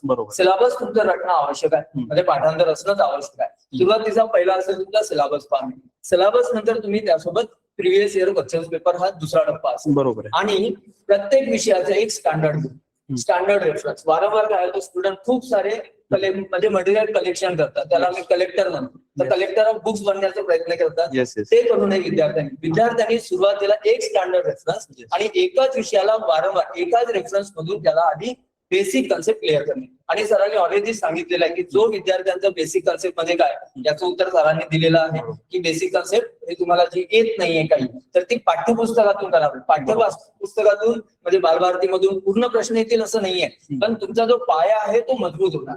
आणि यासोबत सिलेबस नंतर PYQ आणि एक रेफरन्स. आणि हे एक रेफरन्स तुम्ही वारंवार जर तुम्ही आधी कन्सेप्च्युअल बेस तयार केलं की एमपीएससी साठी खास करून लक्षात ठेवायचं ग्रुप सी साठी की प्रत्येक घटकावर आयोगाने काय प्रश्न विचारले, आयोगाचा कल कुणीकडे आहे, बेसिक मध्ये काय विचारतो आणि ऑब्जेक्टिव्ह डाटा म्हणजे फॅक्च्युअल जो डेटा आहे जो वारंवार काय विचारतात. तुम्ही जर 10 वर्षाचे मागील जर प्रश्न अभ्यासले तर तुम्हाला दिसेल असे काही एमपीएससी मधले घटक आहे ज्यावर वारंवार प्रश्न विचारले जातात आणि त्या प्रश्नावर विचारले जातात. जसं मी एक उदाहरण देईल, जर तुम्ही पर्वतांचं शिखरांचं उंची जर विचारली तर आतापर्यंत ते 7 ते 8च उंचीमध्ये शिखरावर प्रश्न विचारलेले आहेत, त्या व्यतिरिक्त प्रश्न विचारले नाहीत. किंवा घाटावरचे प्रश्न असतील किंवा मग अदर कुठले असतील. तर या पद्धतीने तुम्हाला आधी तो अभ्यास जर केला तर तुम्हाला समजेल की आपल्याला कुठल्या टॉपिकला फोकस करायला वारंवार रिवाइज करायचं. तर ही सुरुवातीची स्ट्रॅटेजी असायला पाहिजे आपलं नवीन फ्रेशर्ससाठी. Yes of course. हे बघा विद्यार्थी मित्रांनो, सरांनी खूप चांगल्या शब्दामध्ये आणि एकदम सोप्या शब्दामध्ये तुम्हाला सांगितलं की PYQचं महत्व काय. आणि मी परत सांगतोय की स्ट्रॅटेजी राज्यसेवा असू द्या, कंबाईन असू द्या, गटक असू द्या, पण नेमका अभ्यास सुरुवात कसं करायचा ही स्ट्रॅटेजी सगळ्यांना लागू पडते. आणि त्यामध्ये जसं सरांनी सांगितलं की PYQचं अनालिसिस कसं करावं आणि त्याच्या आधारावर अभ्यास कसा. कोणाचा तरी प्रश्न आता होता तर सरांनी त्याचं उत्तर स्पष्टपणे सांगितलंय तुम्हाला की PYQच्या आधारावर जर तुम्ही अभ्यास करत असाल तर बऱ्यापैकी म्हणजे ज्या सेक्शनवर मागच्या काही वर्षापासून आयोगाने प्रश्न विचारले आहेत आणि वारंवार प्रश्न येत आहेत, जसं सरांनी याचं सांगितलं की शिखरांचं सांगितलं, तर मग अशा पद्धतीनं अनालिसिस आपलं होऊन जातं. आणि ते एकदा अनालिसिस झालं तेव्हा आपल्याला आपल्या अभ्यासाला दिशा मिळते. आपल्याला नेमकं कळतं की काय केलं पाहिजे आणि काय नाही केलं पाहिजे. म्हणजे आम्ही तुम्हाला एकाने प्रश्न टाकला होता की जर PYQ केलं तर होईल काय होईल, म्हणजे PYQ वर ज्या टॉपिकवर प्रश्न विचारले तेवढेच टॉपिक जर अभ्यासले तर परीक्षा निघेल का. हे बघा, याची गॅरंटी कोणी देऊ शकत नाही, पण ऍटलिस्ट काय होईल ना की 100 जर प्रश्न आले आणि जर PYQचे जे काही टॉपिक्स एकूण जर पकडले त्याच्यापैकी जर 30-40 जरी टॉपिकवर तुमचे प्रश्न आले तरी तुम्हाला फायदा होतोय ना. अख्खाचे अख्खे टॉपिक्स रिपीट होत नाही, काही ना काही टॉपिक्स नवीन येणारच आहेत. आणि हे तुम्ही गृहीत धरा, म्हणजे इतकंही आपण आयोगाला गृहीत धरू नये की नाही म्हणजे जे त्यांनी मागेच विचारलंय त्याच टॉपिकवर परत रिपीट करतील म्हणून.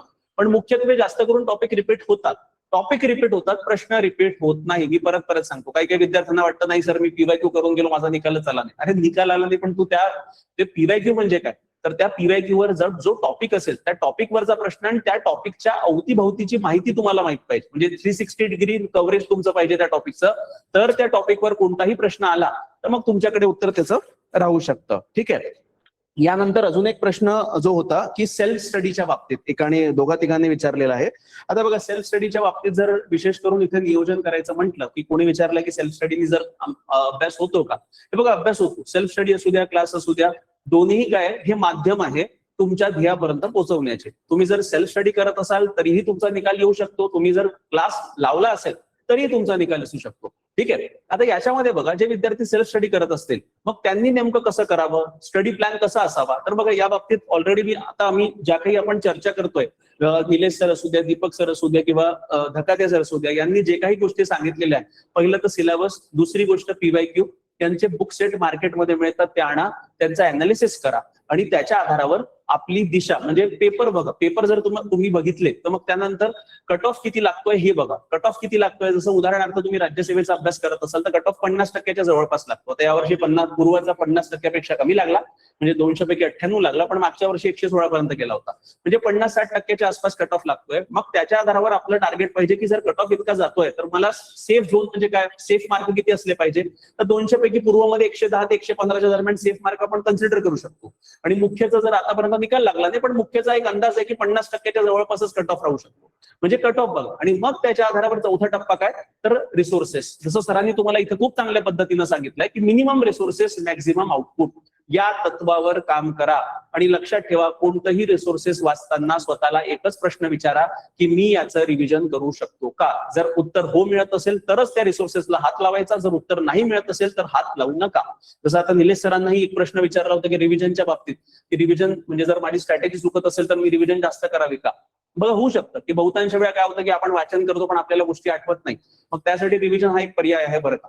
ठीक आहे. पण रिव्हिजनची सुद्धा प्रॉपर सायंटिफिक पद्धत असली पाहिजे आणि त्याचे व्हिडिओज जे आहेत ते आम्ही ऑलरेडी युट्यूबवर मी स्वतः बनवून टाकले, त्याची लिस्ट आपल्या चॅट सेक्शन मध्ये तुम्हाला सर अपलोड करतीलच, तर ते व्हिडिओ आधी बघून टाका. बहुतांश तुमचे जे प्रश्न आहेत ना यावर संपूर्णपणे समाधान, इव्हन सेल्फ स्टडी कशी करावी, काय करावी याच्या संदर्भात देखील मी माझा एक व्हिडिओ शूट केलेला आहे, त्याची सुद्धा लिंक तुम्हाला तिथे चॅट सेक्शन मध्ये मिळणार आहे. तिथून थोडक्यात तुम्ही बघा. पण अभ्यास बघा, एक सेल्फ स्टडीच्या बाबतीत आता क्लास लावावा की नाही लावावा हा वैयक्तिक निर्णय असतो, पण जर तुम्ही क्लास लावला तर तुम्हाला फायदा कसा होतो नेमका, तुम्हाला मार्गदर्शन मिळतं. जसं आता इथे सरांनी स्वतःचं अनालिसिस सांगितलं धकाते सरांनी, किंवा जर म्हणजे अशा पद्धतीनं प्रश्न विचारले जात आहेत तर मग तेवढे एफर्ट्स तुमचे कमी होतात, हे लक्षात ठेवा. क्लासचा फायदा काय आहे नेमका, तर क्लासचा फायदा आहे की आम्ही मार्गदर्शक म्हणून काम करतोय. याचा अर्थ हा होत नाही की तुम्ही क्लास लावले म्हणजे तुमच्या 100% सिलेक्शन होणारच आहे. ठीक आहे, हे जे कोणी म्हणत असतील ते खोटं बोलतात. कारण बघा 20% काम आमचं राहतं, 80% काम तुमचं राहतं, आणि 20% आम्ही जर तुम्हाला योग्य पद्धतीनं मार्गदर्शन केलं आणि मार्गदर्शक करणारा जर त्या क्वालिटीचा असेल तर मग तुम्ही 80% त्याच्यावर एफर्ट्स टाकले तर डेफिनेटली तुमचे माझे 20 तुमचे 80 असे 100% होतात, आणि त्याच्या आधारावर आपला निकाल. कळलं का? आणि क्लास काय आहे ना, ते एक माध्यम आहे की तुमचं ही जी प्रोसेस आहे, ही जी प्रक्रिया, याला फास्ट करायचं. जर तुम्ही सेल्फ स्टडी करत असाल तरी तुमचा निकाल येतो. आहे विविध उदाहरणं तुमच्या पुढे की ज्यांनी सेल्फ स्टडी केलं, पण वेळ लागतो, हे लक्षात ठेवा. वेळ का बरं लागतो? कारण ट्रायल अँड एरर करावं लागतं. आपण पहिले ट्राय करतो, मग आपण कुठेतरी चुकतो, तो आपण परत बॅक टू स्टेज 1 येतो, मग परत आपण काहीतरी करतो, स्टेज 2 ला जातो, मग परत स्टेज 3 वरून स्टेज 2 येतो. म्हणजे ते मागे पुढे प्रिपरेशन मध्ये चालू राहतं. यामध्ये थोडा कालावधी वाढतो, ठीक आहे, पण तेच आहे की जर तुम्हाला हाच कालावधी 1 वर्षभरात करायचा असेल, 2 वर्षात करायचा असेल, तर मग यासाठी क्लास एक माध्यम आहे. मी परत सांगतोय, या म्हणजे काय जे म्हणतो ना की देवाजवळ जायचे विविध पर्याय, त्यातला अशा प्रकारची ही केस आहे. कळलं का? तुम्हाला देवाजवळ जायचं तर मग तुम्ही अल्लाची पूजा करा, तुम्ही देवाची पूजा करा, किंवा तुम्ही विशिष्ट वेगळ्या धर्मा थ्रू तुम्ही देवाला तिथे जाऊ शकता. मग हे काय आहे, हे विविध पर्याय, तशाच पद्धतीनं हा एक माध्यम आहे, लक्षात ठेवा. ठीक आहे, आता यानंतर आपण काय करूयात, आता बऱ्यापैकी तुमचे जे कॉमन प्रश्न होते त्यांचे उत्तर आम्ही इथे दिलेले आहे. आता आपण ना थोडं इंटरॅक्शन करू. ठीक आहे, तुम्हाला लोकांना तुमच्यापैकी कोणालाही काही प्रश्न विचारायचे असतील तर पहिले तुम्हाला काय करायचं आहे, हँड रेज करायचंय. ठीक आहे, तर तुम्ही तुमचा हँड रेज करा, आणि मग आता माईक तुम्ही अनम्यूट करू शकता, पण सगळ्यांनी एकाच वेळेस माईक अनम्यूट करू नये, कृपया माझी विनंती आहे. ठीक आहे, आपण हा जो प्रोग्राम आहे हा प्रॉपर पद्धतीने आतापर्यंत आपला झालाय, आणि यापुढे देखील आपण तसाच कंडक्ट करू. तो मी ज्याचं नाव घेईल त्यांनीच आपल्या एक सिव्हिक सेन्स मध्ये त्यांनी काय करायचं, स्वतःचा माईक अनम्यूट करायचा, प्रश्न विचारायचा आणि बंद करायचा आहे. तर कोणाला विचारायचं आहे? हा, सोनाली सूर्यवंशी, हा विचारा तुम्ही तुमचा प्रश्न. सर अनम्यूट केलाय का?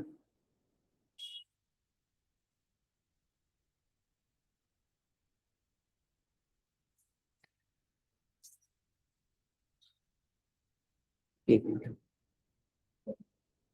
हा, केलं. हा, सोनाली मॅडम तुम्ही तुमचा माईक अनम्यूट करा. Hello sir. प्रश्न विचार. हा, बोला मॅडम. या वर्षी तर माझं ग्रॅज्युएशन कम्प्लीट झालंय. आमच्या कॉलेजमध्ये फोर्थ इयर डिग्रीचा ऑप्शन पण आहे आणि MA पण करता येते. आणि त्याचबरोबर मी पुणे युनिव्हर्सिटीची पॉलिटिकल सायन्सची CET दिली होती. माझा मेरिटला काही नंबर नव्हता लागला, तर स्पॉट राऊंडचं सर्क्युलर आलंय. मग 3 सीट्स आहेत ओपनला, आमच्या युनिव्हर्सिटीला अदर युनिव्हर्सिटीतून 1 सीट आहे, आणि SCPUच्या 2. तर त्यांनी सांगितले जर ऍडमिशन म्हणजे 10 तारखेला आमचा स्पॉट राऊंड लागणार आहे, जर ऍडमिशन घेतलं तर राज्यसेवेचा अभ्यासानं युनिव्हर्सिटीचा स्टडी मॅनेज होऊ शकतो का? म्हणजे तुम्ही आता कोणत्या परीक्षेला, मला कळलं नाही, तुमचा आवाज पूर्ण नाही आला सोनाली मॅडम, थोडं रिपीट करता का? सर मी माझी डिग्री कंप्लीट झाली पॉलिटिकल सायन्स मधून या इयरला, आणि आमच्या कॉलेजमध्ये फोर्थ इयरला पण ऍडमिशन आता घेता येते, आणि जर फोर्थ इयरला घेतलं तर डिग्री सर्टिफिकेट भेटेल का नाही याची गॅरंटी नाही. म्हणजे फोर्थ इयरला घेतलं तर डायरेक्ट फोर्थ इयर झाल्यावर डिग्री सर्टिफिकेट भेटेल. अच्छा, तर मग तुम्हाला कॉलेज सोबत MPSCचं प्रिपरेशन करायचं आहे का? हा, आणि MA ची पण CET दिली होती युनिव्हर्सिटीची, पुणे युनिव्हर्सिटीची. अच्छा, आणि तिथं मेरिटनुसार नंबर नाही लागला. आता स्पॉट राऊंडच्या ज्या सीट राहिलेत वॅकन्सी त्याला त्याचं सर्क्युलर आले, तर मग 10 तारखेला त्याच्यातून आमचं राहिलेल्या सीट्स भरणार आहेत त्यांनी. अच्छा, ठीक आहे मॅडम, मला तुमचा प्रश्न कळला. तुम्ही माईक म्यूट करा, कृपया माईक म्यूट करा. हा बघा, म्हणजे तुमचा मेन प्रश्न असा आहे की बेसिकली तुम्ही आता म्हणजे कॉलेजमध्ये असताना MPSCचं प्रिपरेशन होऊ शकतं का? तर नेमका तुमचा ओव्हरऑल जो मूळ गाभा आहे प्रश्नाचा तो आहे. आता बघा, यामध्ये विशेष करून बघायला गेलं तर कॉलेज सोबत देखील चांगल्या पद्धतीने अभ्यास होऊ शकतो, फक्त तुम्हाला वेळेचं नियोजन करणं आवश्यक आहे. ठीक आहे, ऑलरेडी मी एक व्हिडिओ कॉलेजच्या विद्यार्थ्यांसाठी घेतलेला आहे, त्यामध्ये मी गोष्टी सांगितलेल्या आहेत की वेळेचं नियोजन कसं करावं, काय करावं, हे संपूर्ण गोष्टी त्याच्यामध्ये एलॅबोरेट केलेल्या आहेत. पण मी एकच सांगू इच्छितो की लक्षात ठेवा, तुम्ही जॉब करणारे असू द्या, तुम्ही कॉलेजमधले असू द्या विद्यार्थी, किंवा तुम्ही गृहिणी असू द्या, आणि हे सगळे जे तीनही नावं घेतलेत मी, की जॉब करत अभ्यास करणं, कॉलेज करत अभ्यास करणं आणि गृहिणी म्हणून ऍज अ अभ्यास करणं खूप चॅलेंजिंग राहतं. ठीक आहे, हे मी फ्रँकली सांगतोय. पण वेळेचं नियोजन जर तुम्ही प्रॉपर पद्धतीनं केलं तर तुम्ही या सगळ्या गोष्टी टॅकल करू शकता. आणि हे मी म्हणतोय म्हणून नाही, आपल्याकडे उदाहरण आहे. ठीक आहे, उदाहरण आहेत की ज्या लोकांनी कॉलेज सोबत असता परीक्षा क्रॅक केली, जॉब करत असताना परीक्षा क्रॅक केली, कोणी गृहिणी म्हणून घरचं काम करत असताना, मुलं बाळांना सांभाळत असताना परीक्षा क्रॅक केलेली आहे. म्हणून आपल्या समोर उदाहरण आहे. जर तो करू शकतो, जर ती करू शकते, तर मी का बरं नाही करू शकत? हा सर्वप्रथम प्रश्न आपण स्वतःला विचारायला हवा. आणि दुसरी गोष्ट आहे की नियोजन कसं करायचं. बघा, प्रत्येकाकडे 24 तास असतात. त्या 24 तासापैकी आपले 12 तास आपले काढून टाका, उरले 12 तास. आणि त्या 12 तासामध्ये मग आपलं कॉलेज, जसं उदाहरणार्थ 8 ते 9 तास जर कॉलेज असलं, किमान तुम्ही दिवसाला 4 तास काढूच शकता. हे लक्षात ठेवा. कॉलेज करत असताना 4 ते 5 तास आरामात निघतात. 4 तास जरी निघाले तरी पुरे आले. आणि मग ते 4 तास गुणीला काय करायचं, सोमवार ते शनिवार. ठीक आहे, 6 दिवसाचे 6 तास होतात. आणि संडे जो असतो त्या संडेला तुम्हाला पुरेपूर वापर करायचा आहे. किमान संडेचा तुमचा टार्गेट 8 तासाचा असला पाहिजे, म्हणजे दुप्पट. म्हणजे आठवड्याचे 6 दिवसाचे 24 तास आणि संडेचा 8 तास, एकूण किती होतात, 32 तास. तुमचा टार्गेट असला पाहिजे की आठवड्यातून 30 ते 32 तास तरी, किमान 30 ते 35 तासच्या दरम्यान माझा अभ्यास झाला पाहिजे. पहिली गोष्ट, वेळेचं नियोजन असं करायचं. हा वेळ कसा काढायचा सर? बघा, काही गोष्टी तुम्ही कॉलेजमध्ये जेव्हा जाता तर बऱ्याचपैकी कॉलेजमध्ये लंचच्या टाइमला आपल्याला वेळ मिळतो, कधी एखादा पिरियड ऑफ असला तिथे वेळ मिळतो.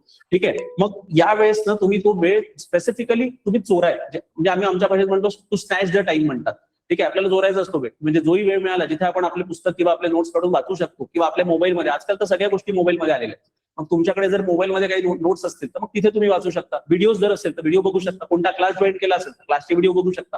म्हणजे विविध माध्यम आहे अभ्यास करण्याचे. लक्षात ठेवा, मी तुम्हाला सांगतो की केरळमध्ये कुली होता. कुली म्हणजे आपण रेल्वे प्लॅटफॉर्मवर जेव्हा जातो तर सामान इकडून तिकडून ते लाल कपडे घालून असतात ना, अमिताभ बच्चनचा पिक्चर आला तो वाला कुली. आता कुली जो होता हा काय करायचा, तो त्या विचारायला वेळ मिळायचा. तो तर नुसते लोकांचे सामान इकडून तिकडून न्यायचा. तो फक्त आपल्या मोबाईल, त्याच्याकडे एक स्मार्टफोन होता, त्या स्मार्टफोनला हेडफोन लावायचा, हेडफोन टाकून व्हिडिओ चालू करून द्यायचा आणि आपलं काम करत राहायचा. असं करत करत त्यांनी परीक्षा क्रॅक केली केरला पब्लिक सर्व्हिस कमिशनची. म्हणजे आता जशी महाराष्ट्र पब्लिक सर्व्हिस कमिशन होते तसं केरळाचं पब्लिक सर्व्हिस कमिशन आहे. आणि ती जर तो परीक्षा क्रॅक करू शकतो, ते देखील फुल टाइम काम करत, आणि तेही असं काही बसून अभ्यास नाही, तर फक्त व्हिडिओ ऐकून किंवा लेक्चर्स ऐकून आणि घरी जाऊन करत असेल 1-2 तास, तो विचार करा आपण का बरं नाही करू शकत. म्हणून नियोजन फार महत्वाचं आहे. बघा, नियोजन पूर्ण अभ्यास असेल तर पद मिळतं, पोस्ट मिळते. नियोजन शून्य अभ्यास असेल तर पोस्ट मिळत नाही. मग तुम्ही किती चांगला अभ्यास करा, किती सुविधा द्या, किती वेळ करा.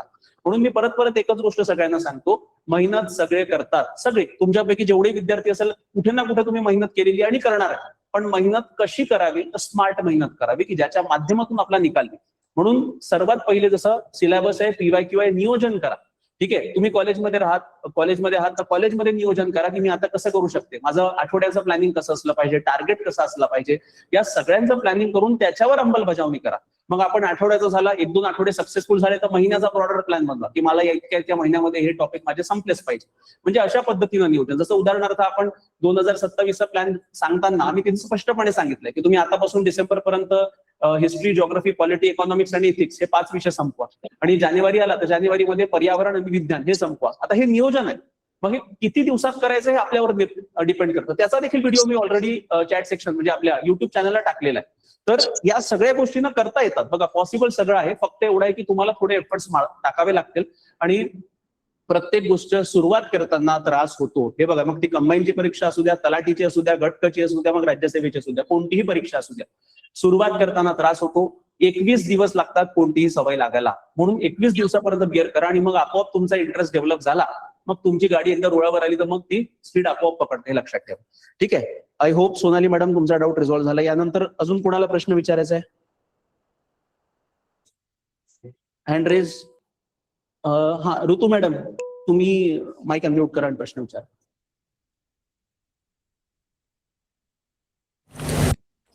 सर हा येतोय, बोला ना. सर, सगळे म्हणताय की मी MPSC मध्ये फ्रेशर आहे तर कंबाईनचेच क्लास लावायला पाहिजे. हे कुठे योग्य आहे? म्हणजे राज्यसेवा बेटर आहे की कंबाईन बेटर आहे? निलेश सर, यांचा प्रश्न असा आहे की सगळेजण यांना म्हणत आहेत की राज्यसेवा करावी की कंबाईन करावी. म्हणजे यांचं म्हणणं असं, यांना तुम्हाला मॅडम राज्यसेवा करायची आहे ना? हो, राज्यसेवा करायची आहे, पण मी हा. फ्रेशर असल्यामुळे सगळं तेच एक म्हणताय की प्रश्न combine. त्यांना की आता काय स्टेजला आहे म्हणजे की विद्यार्थी मॅडम तुम्ही आता तुमचं कोणतं स्टेज आहे, ग्रॅज्युएशन झालंय की व्हायचंय? हो, झालंय. झालंय मॅडमचं ग्रॅज्युएशन. अच्छा ठीक आहे, ग्रॅज्युएशन कम्प्लीट झालंय मॅडम तुमचं. बघा पॉसिबल दोन्ही गोष्टी आहेत, काहीच अशक्य नाही असं नाही म्हणणार, पण कसं असतं ना की दोन्ही ज्या परीक्षा आहेत त्यांची डिमांड वेगवेगळी आहे. म्हणजे जसं आपण राज्यसेवा म्हणतो की त्याचा सिलेबस मोठा आहे, कारण ऑब्व्हियस आहे की पदं मोठे आहेत, तुम्हाला वरच्या लेवलचे पदं जेव्हा मिळतात group A group B services, तर त्याचा सिलेबस मोठा असणार, परीक्षेचं थोडं स्वरूप तुम्हाला जास्तच मिळणार, प्रिलिम मेन्स इंटरव्ह्यू वगैरे. आणि ग्रुप बी ग्रुप सी जे कंबाईन आहे त्यामध्ये 2 स्टेजेस आहे, PSI जर सोडलं तर आपण 2 स्टेजची एक्झाम झालेली आहे. आता डिपेंड करते की तुमचे ऍस्पिरेशन काय, हे तर माझं पहिलं म्हणणं आहे की बाबा तुम्हाला काय करायचं आहे. म्हणजे इमिजिएट तुम्हाला जॉब लागतोय ना, तर मी म्हणेल की तुम्हाला लागतोय म्हणजे काय, इमिजिएट जॉबची जर तुम्हाला गरज आहे आणि वाटतं की नाही मला सेटल व्हायचं आहे, तर तुम्ही ग्रुप बी ग्रुप सी कडे जा, कारण त्या परीक्षेचा सिलेबस कमी आहे, त्यानंतर प्रिलिम मेन्स जे टप्पे म्हणतो तेही कमी आहेत, करेक्ट. पण तुम्हाला जर वाटतं की नाही माझ्याकडे वेळ आहे आणि माझं ऍस्पिरेशन शेवटी ग्रुप ए आणि ग्रुप बी सर्व्हिसेस मिळवणे आहेत, गॅजेटेड सर्व्हिस ज्याला आपण म्हणतो, तर मग तुम्ही मी म्हणतोय की राज्यसेवेसाठी जाऊ शकता. आणि पण डिपेंड करतं की तुमचा बॅकग्राऊंडचं कसं आहे सगळ्या गोष्टी. म्हणजे तुम्हाला फायनान्शियली काही हर्डल आहेत का, घरची किती सपोर्ट करताय, या सगळ्या गोष्टी. आता घरचे सपोर्ट करताय म्हणजे काय, भरपूर वेळा 2-3 अटेम्प्ट गेले की विद्यार्थ्यांना मागे चालू होऊन जातं की घरचे म्हणतात अरे नाही कुठेतरी छोटा मोठा जॉब वगैरे घेऊन घ्या. पण मला तेच म्हणायचं आहे की तुम्हाला जर या गोष्टी जर अडचण नसेल भरपूर गोष्टींची, तर आणि तुम्हाला जर जॉबचं इमिजिएट गरजच नसेल एकदा की मला आता इमिजिएट काहीतरी फायनान्शियल सिक्युरिटी वगैरे पाहिजे म्हणून मला जॉब पाहिजे, तर तुम्ही म्हणतो राज्यसेवा करायला काही हरकत नाही आणि तुम्ही राज्यसेवा करू शकता. आणि त्यातल्या त्यात जेव्हा तुम्ही राज्यसेवेची तयारी कराल तर राज्यसेवेचा सिलेबस हा मोठा आहे. तर म्हणजेच काय, तुम्ही जे विषय ऍटलीस्ट तुम्ही राज्यसेवा प्रिलिमला जे सब्जेक्ट म्हणतो आहे ते ऍटलीस्ट तुमचा मेजर पार्ट बनवतात तुमच्या ग्रुप बी ग्रुप सी सर्व्हिसेसचा. याचा अर्थ असा नाही की तुम्ही राज्यसेवा करताय तर ग्रुप बी ग्रुप सी सर्व्हिस तुमचं होणार नाही, त्याची तयारी तुमची सोबत होणार. हा, काही असे सब्जेक्ट आहेत जसं की तुम्ही मराठी ग्रामर, इंग्लिश ग्रामर, ते तुमचं सोबत करावं लागतील तेवढा, करेक्ट. तर मग सांगायचं एकच आहे, तुम्हाला जर इमिजिएट गरज नाही आहे आणि तुम्हाला वाटतं की माझ्याकडे 1-2 वर्ष मी देऊ शकते एक्झामला, तर मी म्हणेल की तुम्ही राज्यसेवा करा. जर तुमचं तेच ऍस्पिरेशन असेल तर क्लास 1 ऑफिसर. जर समजा जर तुम्हाला इमिजिएट वाटतं की नाही माझ्याकडे तेवढा वेळ नाही आहे आणि मला काहीतरी लवकरात लवकर काहीतरी फायनान्शियल स्टेबिलिटी किंवा जॉब वगैरे पाहिजे, तर मी म्हणेल तुमचं ग्रुप बी ग्रुप सी साठी का प्रॅक्टिकल अप्रोच ठेवा. एकदम काही हायपोथेटिकल विचार करू नका, कारण भरपूर आम्ही या जगात असे विद्यार्थी पाहिले आहे कॉम्पिटेटिव्ह जगामध्ये की त्यांचं असं राहतं की नाही मग मी काय म्हणतो आपलं डेप्युटी कलेक्टर बनणार, DYSP बनणार, तर ते 3-3, 4-4 वर्ष लागतात. प्रॅक्टिकलिटी ठेवा. मग तू कुठलाही प्लॅन करा, तुम्ही राज्यसेवेचा प्लॅन करा की ग्रुप बी ग्रुप सीचा करा, पण त्या गोष्टींसाठी तुम्हाला काय लागतं हे माझं पूर्ण प्लॅन सहित तयार असलं पाहिजे, तेव्हा जाऊन सक्सेस येतं. मग तुम्ही कुठलीही गोष्ट करू शकता. पण माझं या गोष्टीचं सांगणं राहील, आता ही परिस्थिती तुम्ही स्वतः अनालिज करा, कारण स्वतःच्या नुसार तुम्हाला डिसिजन घ्यायचा आहे. पण माझं म्हणणं हे आहे तुम्हाला. सर, मग राज्यसेवाच्या स्टडीमध्ये कंबाईनची एक्झाम निघेल हे असं तुमचं म्हणणं आहे, राईट? येस बरोबर आहे. सरांनी तसाच मुद्दा मांडलेला आहे. बघा कसं असतं ना, राज्यसेवेच्या अभ्यासात बऱ्यापैकी कंबाईनचा तुमचा अभ्यास होणारच आहे, कारण पूर्व परीक्षेचा सिलेबस ऑलमोस्ट सेम असतो. आणि मुख्यचं जर बघितलं तर आपण जवळपास 86% तुमचा जो सिलेबस आहे तो राज्यसेवेचा अभ्यास करता करता कव्हर होऊन जातो. आणि सरांनी जे महत्वाचे मुद्दे मांडले त्यावर फोकस करा. म्हणजे भरपूर क्रायटेरिया सरांनी सांगितले, त्यामध्ये मी अपेक्षा करतो की तुमच्या अभ्यासाचं तुमच्या उत्तराचं समाधान झालेलं आहे. ठीक आहे, थँक्यू सर. एक ऍडिशन आहे माझ्या साईडने की what factors we should consider, म्हणजे कुठले मुद्दे लक्षात घ्यायला पाहिजे. सरांनी सगळं एक्सप्लेन केलं. एकच मुद्दा मला असं वाटतंय इन ऍडिशन टू दॅट सगळ्यांसाठीच लागू आहे की आपण कुठली एक्झाम चूज करायला पाहिजे. तर स्वतःचा ऍप्टिट्यूड काय, आपला स्किल सेट काय, म्हणजे तुम्ही उत्तर लिखाणात चांगले आहात, तुमचा अनालिटिकल अप्रोच चांगला आहे की तुम्हाला पाठांतर करण्यात सोपं जातं, ऍक्च्युअली तुम्ही जास्त स्ट्रॉंग आहात, हा सुद्धा एक फॅक्टर मॅडम लक्षात घ्यायला पाहिजे टू चूज द एक्झाम. मग त्यानुसार जर तुम्ही एखादा एसे लिहून बघा, एखादा आन्सर लिहून बघा, तो कोणातरी चेक करायला द्या. जर का तुम्हाला वाटलं की नाही हे स्किल आपल्याकडे आहे, याला डेव्हलप करता येईल, तर मला असं वाटतं की डिस्क्रिप्टिव्ह कडे जाणं जास्त लॉजिकल आहे. ठीक आहे सर. चला, सरांनी दीपक सरांनीही बऱ्यापैकी तुम्हाला एलॅबोरेट केलेलं आहे. यानंतर मतीन शेख, तुम्ही तुमचा माईक अनम्यूट करा आणि प्रश्न विचारू शकता.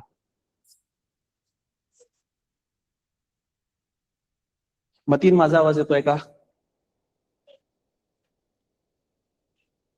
मतीन शेख, अच्छा तुम्ही नाही. निलेश धुमाळ, तुम्ही करा, अनम्यूट करा, प्रश्न विचारा. सर, मी आता फर्स्ट इयरला आहे, आम्हाला राज्यसेवेची तयारी करायची आहे. तर त्याच्यापासून कसं करायचं? आता जसं मला बालभारतीची पुस्तकं वाचायला घेतलंय आणि चालू घडामोडी, जसं तुम्ही एक व्हिडिओ बनवला, फक्त 20 ते 15 मिनिटं आपण त्याच्यावर फोकस करायचं. तसं मग माझं आता चालू आहे, मग पुढं कसं काय करायचं? म्हणजे तुम्हाला प्रश्न मलाच विचारायचा आहे का? हो सर, म्हणजे आता राज्यसेवेची तयारी करतोय ना, हा. मग ग्रॅज्युएशन कम्प्लीट होईपर्यंत पूर्ण अभ्यास कव्हर झाला पाहिजे. नाही नाही, बरोबर आहे. हे बघा, मी बेसिकली ज्या गोष्टी व्हिडिओमध्ये ऑलरेडी सांगितलेल्या आहेत त्यामध्ये माझा म्हणण्याचा अर्थ तोच आहे की फक्त एनसीआरटी आणि बालभारती, बघा पहिली तो गोष्ट हे समजा की काही विद्यार्थी काय करतात, पहिले एनसीआरटी वाचतात आणि मग बालभारती वाचतात. दोन्ही वाचायची आवश्यकता नाही. जर तुम्ही एमपीएससी राज्यसेवेला टार्गेट करत असाल तर माझ्या म्हणण्यानुसार तुम्ही दोघांपैकी काही वाचलं तरी पुरे. कारण बघा, एक गोष्ट लक्षात ठेवा, एनसीआरटी आणि बालभारती आपला पाया बनवतात. ठीक आहे, त्याच्या आधारावर काही तुमचा अख्खाच्या अख्खा पेपर सुटणार नाही, ही पहिली गोष्ट डोक्यात टाका. म्हणून आम्ही एनसीआरटी बालभारती का बरं सांगतोय, पाया तुमचा बनला पाहिजे. मग एकदा तुमचा पाया बनला मग काय करा, दुसऱ्या वर्षी मग तुम्ही प्रॉपरली जे आहे सिलेबस, जसं काही आपलं सिलेबसकडे बघा आणि सिलेबसच्या आधारावर सगळे जे काही टॉपिक्स आहेत ते कव्हर करण्याचा प्रयत्न करा. आणि सुरुवातीला म्हणजे जेव्हा तुम्ही सुरुवात करत आहात अभ्यासाला एमपीएससी राज्यसेवेसाठी, तर आपण कसं प्रत्येकाला वाटतं की मी न्यूजपेपर वाचला पाहिजे, मी मॅगझिन वाचली पाहिजे. इथे मॅगझिनचं काही काम नाही. तुम्ही जर कॉलेजच्या पहिल्या किंवा दुसऱ्या वर्षाला असाल तर तुम्ही मॅगझिन अजिबात वाचू नका. कारण मॅगझिन वाचून काय करणार आहे, तुमची परीक्षा कधी राहणार आहे, तुमची परीक्षा 2-3 वर्षांतर असणार आहे. तुम्ही आतापासून मॅगझिन वाचाल तर त्याचा काही उपयोग नाही ना. कारण जर तुमची परीक्षा 3 वर्षांतर येणार आहे तर तुम्ही ज्या वर्षामध्ये तुम्ही परीक्षा देणार आहे त्याच्या आदल्या वर्षीचं तुम्हाला करंट अफेअर वाचायचं आहे. आतापासून मॅगझिनच्या मागे लागू नका, पहिली गोष्ट. दुसरी गोष्ट, न्यूजपेपर काय पहिल्या दिवशीपासून सुरुवात करायचं का? हे बघा, न्यूजपेपर समजण्यासाठी तुमच्याकडे स्टॅटिक नॉलेज लागतं. फक्त मी न्यूजपेपरला 10-15 मिनिटं का बरं म्हटलंय, कारण त्याचं अवलोकन करा, हेडलाईन वाचा, जेवढं बेसिक समजतील तेवढं करा. पण एकदम डिटेलमध्ये तुम्ही न्यूजपेपर वाचायला घेतला, उदाहरणार्थ रेपो रेट काय आहे, रिव्हर्स रेपो रेट काय, हे माहितच नाही तुम्हाला, स्टॅटिक सब्जेक्टच नाही, स्टॅटिक नॉलेजच नाही तुमच्याकडे, मग तुम्हाला पेपर कसा समजणार आहे? म्हणून ही गोष्ट लक्षात ठेवा. पहिले तुमचा फोकस कसा, जर तुम्ही नवीन असाल, विद्यार्थी कॉलेजमध्ये असाल तर पहिले स्टॅटिक सब्जेक्ट चांगले करा. स्टॅटिक सब्जेक्ट म्हणजे काय, इतिहास, भूगोल, नागरिकशास्त्र, राज्यशास्त्र, अर्थशास्त्र, याचे जे कन्सेप्ट आहे हे चांगले करा. हे एकदा तुमचे चांगले झाले तर मग कसं ना, तुमची जो पाया मजबूत होतो आणि त्याच्यानंतर मग त्यांचे रेफरन्स पुस्तकं जे आहेत त्यांच्यावर या. आणि या पूर्ण प्रवासादरम्यान तुम्ही क्लासेस जॉईन करू शकता. तुम्हाला जर वाटत असेल की नाही, क्लासच्या माध्यमातून काय होतं की जनरली क्लास जर आपण केला किंवा काही आपण असे एखादे कोर्सेस जॉईन केले तर त्याच्या माध्यमातून ते दिशा देण्याचं काम करतं. आणि कसं आपण डिसिप्लिन मध्ये आपल्याला माहित राहतं की नाही, माझा क्लास आहे, मी जेवढं क्लासमध्ये शिकवलं ऍटलीस्ट मी तेवढं तरी करेल. म्हणजे बेसिकली असा एक पर्पज राहतो त्याचा. मग या माध्यमातून काय होतं की जिथे आपण विचार करतो की माझा 4 ते 5 तास अभ्यास झाला पाहिजे, पण आपण जर स्वतःहून करतो म्हटलं तर कुठेतरी आपण मागे राहतो. मग कोणी जर तुम्हाला सांगणार असेल की बा एवढं जर लेक्चरमध्ये झालं तर तेवढं तरी कर, ऍटलीस्ट त्या अनुषंगाने काय होतं की तुमचा एक फ्लो तिथं मेंटेन राहतो. म्हणून माझं म्हणणं असं आहे की जर तुम्ही पहिल्या वर्षाला असाल तर पहिले तुम्ही स्टॅटिक चांगलं फोकस करा. पहिले तुमचे बालभारती किंवा एनसीआरटी यापैकी काही बेसिक, काही सगळ्याच्या सगळ्या एनसीआरटी आणि बालभारती वाचायची आवश्यकता नाहीये. त्याची लिस्ट आम्ही लवकरात लवकर आमच्या टेलिग्राम चॅनलवर अपलोड करूच की कोणते बालभारती आणि कोणत्या एनसीआरटी वाचायच्या, पण दोघांमधनं एकच करा. एकदा पाया मजबूत झाला तर मग सरळ आपल्या रेफरन्स पुस्तकावर या आणि हिस्ट्री, जिओग्राफी, पॉलिटी, इकॉनॉमिक्स हे 4 विषय तरी चांगल्याने करा, की जेणेकरून तुमचं कॉलेज संपतपर्यंत हे 4 विषय आणि एक इथिक्सचा सब्जेक्ट, बेसिक अंडरस्टँडिंग जरी तुम्हाला आलं इथिक्स तरी पुरे आहे. म्हणजे आणि नंतर कॉलेज संपल्या 6-7 महिने द्या, कारण द्यावे लागतात. बघा, फ्रँकली जर म्हणायला गेलं तर द्यावे लागतात. 6-7 महिना फुल फ्लेजेडली अभ्यास करा आणि मग जेव्हा पहिला अटेम्प्ट द्या, तर पहिला अटेम्प्ट तुमचा गोल्डन अटेम्प्ट असतो, लक्षात ठेवा. कारण पहिल्या अटेम्प्टमध्ये चान्सेस जास्त असतात परीक्षा क्रॅक करण्याचे. पण कधी, जेव्हा तुम्ही हे जे 3-4 वर्ष तुमच्याकडे आहे, हे 2-3 वर्ष जे आहे याचा प्रॉपर युटिलायझेशन जर तुम्ही केलं, वेळेचं नियोजन केलं आणि त्यानुसार जर तुम्ही हे केलं तर डेफिनेटली त्याच्यामध्ये तुम्हाला निकाल येऊ शकतो. ठीक आहे सर, मॅडम, तुम्ही बंद करा. नेट घेतली तुझ्या. हॅलो सर, मग क्लास फर्स्ट इयर पासून लावायचे का कधी क्लास लावायचे? बघ, कसं आहे ना, that depends on the student. ठीक आहे, तुम्हाला जर हवं असेल तर तुम्ही आतापासून येऊ शकता, तसेही कोर्सेस आहेत. 2 वर्षाची बॅच, 3 वर्षाची बॅच. तुम्हाला जर हवं असेल तुम्ही दुसऱ्या वर्षी लावू शकता. ठीक आहे, म्हणजे हा तुमचा वैयक्तिक निर्णय आहे, मी याच्यावर कमेंट करणार नाही, कारण प्रत्येक विद्यार्थ्याची परिस्थिती वेगवेगळी असते. मला तरी वाटतं की जर तुम्हाला अजून याच्यामध्ये डाऊट असतील तर तुम्ही बेटर आहे की तुम्ही आम्हाला कनेक्ट व्हा. माझा नंबर तिथे चॅट सेक्शन मध्ये आहेत, नाही तर तुमच्याकडे माझा नंबर सगळ्यांचा आहेच. तर तुम्ही सरळी मला किंवा निलेश सरांना दोघांपैकी कोणालाही डायरेक्टली कॉल केला तरी हे होईल. ठीक आहे, थँक्यू. अजून कोणाला डाऊट आहे? दिव्या गांगुर्डे मॅडम. सर, 2027च्या परीक्षेमध्ये डीवायएसपी आणि डेप्युटी कलेक्टरच्या किती जागा? मॅडम, आम्ही ज्याचं नाव घेतोय त्यांनी एकेकाने विचारा. ठीक आहे, आपण प्रॉपर प्रोसेसनी जाऊ. कोण? दिव्या गांगुर्डे मॅडम, तुम्ही प्रश्न विचारा.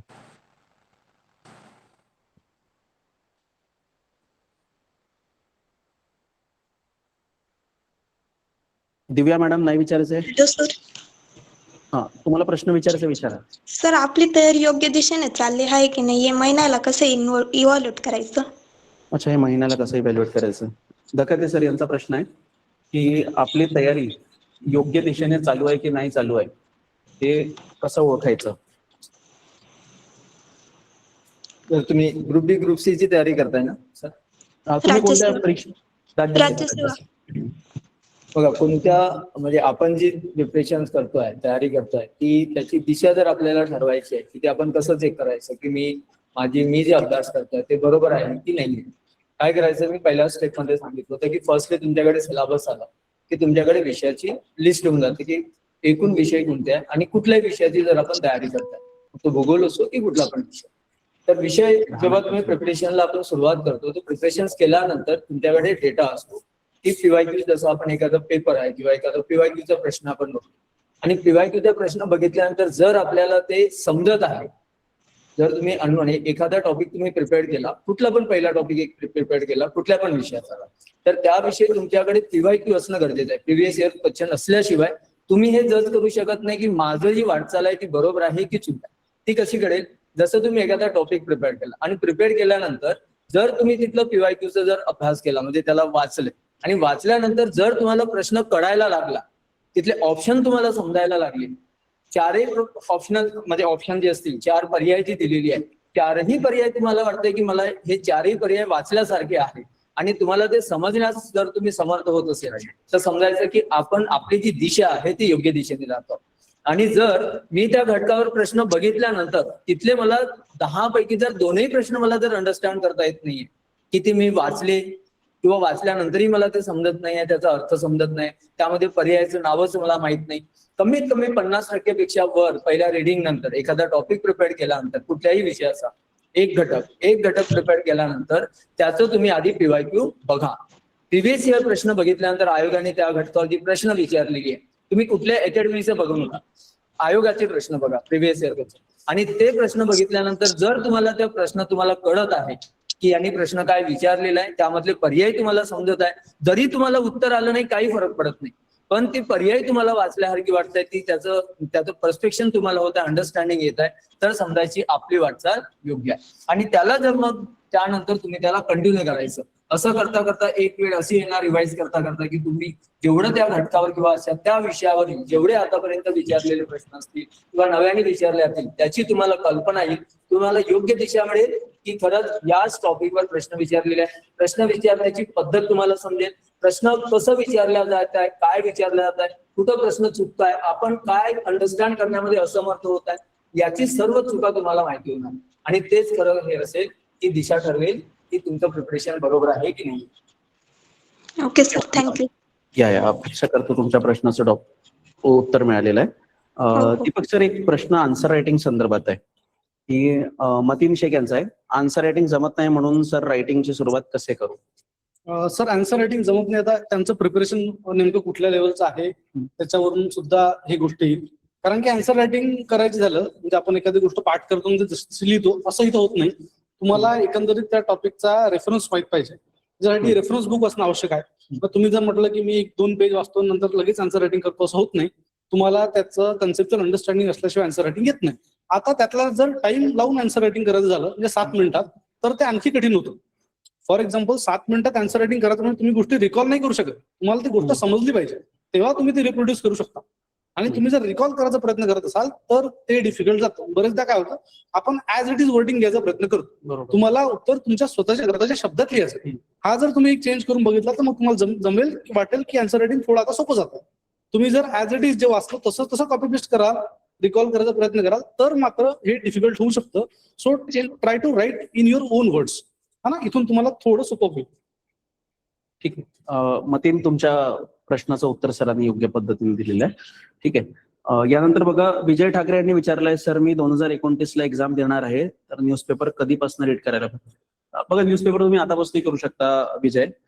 बेसिकली आमचा पर्पज काय आहे की तुम्हाला अंडरस्टँडिंग वाढली पाहिजे. ठीक आहे, तुमचं जे क्रिटिकल अनालिसिस आहे ते डेव्हलप झालं पाहिजे. जर तुम्ही राज्यसेवा परीक्षेला टार्गेट करत असाल तर क्रिटिकल अनालिसिस म्हणजे काय, तर विश्लेषणात्मक दृष्टिकोन ज्याला आपण म्हणतो, हा तुम्हाला विकसित करण्यासाठी आतापासून पेपर वाचायचा आहे आणि त्यामध्ये मुख्यत्वे जे एडिटोरियल्स आहे, ठीक आहे, ते थोडे एक दोन वाचत चालाय. पूर्णच्या पूर्ण एडिटोरियल्स वाचण्याच्या मागे जाऊ नका, कारण मग पेपर कम्प्लीट करायला तुम्हाला किमान 1 ते 2 ते 3 तास लागेल. तेवढं करू नका. एखादा आर्टिकल वाचायचा आणि त्याचं विश्लेषण करायचं, म्हणजे स्वतःच्या डोक्यात तो कन्सेप्ट घ्यायचा, टॉपिक घ्यायचा आणि विचार करायचा की याचे पॉझिटिव्ह काय आहे, याचे निगेटिव्ह काय आहे, याचं सोल्युशन काय.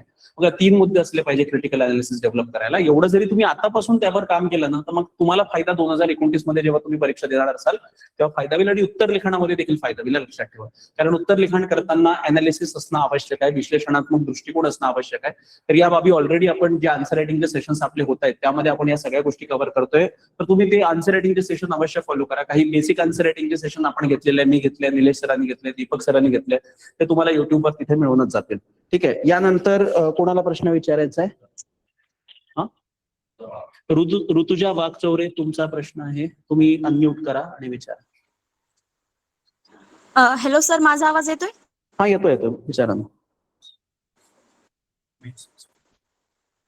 सर, माझा प्रश्न असा आहे की बऱ्याच विद्यार्थ्यांचं असं होतं की राज्यसेवेच्या पोस्ट 1-2 मार्कावरनं राहतात. बरोबर आहे. तर त्या विद्यार्थ्यांच्या नेमकं काय कॉमन चुका आहेत, त्या नेमकं काय कॉमन चुका आहेत ते सांगा. मॅडम बघा कसं असतं ना, सिली मिस्टेक आपण त्याला याला म्हणतो. कसं- जर तुमचा अटेम्प्ट 1 मार्काने किंवा 2 मार्कांनी राहिलेला आहे कुठेतरी तर बेसिकली पेपर सोडवून आल्यानंतर पेपरचं अनालिसिस करणं फार आवश्यक आहे. आणि मुख्यत्वे आमचा अनुभव आता युपीएससी करणाऱ्या विद्यार्थ्यांसोबतही आम्ही जास्तपणे म्हणजे इंटरॅक्ट करतो, एमपीएससी करणाऱ्या विद्यार्थ्यांसोबतही आमचं इंटरॅक्शन होतच राहतं.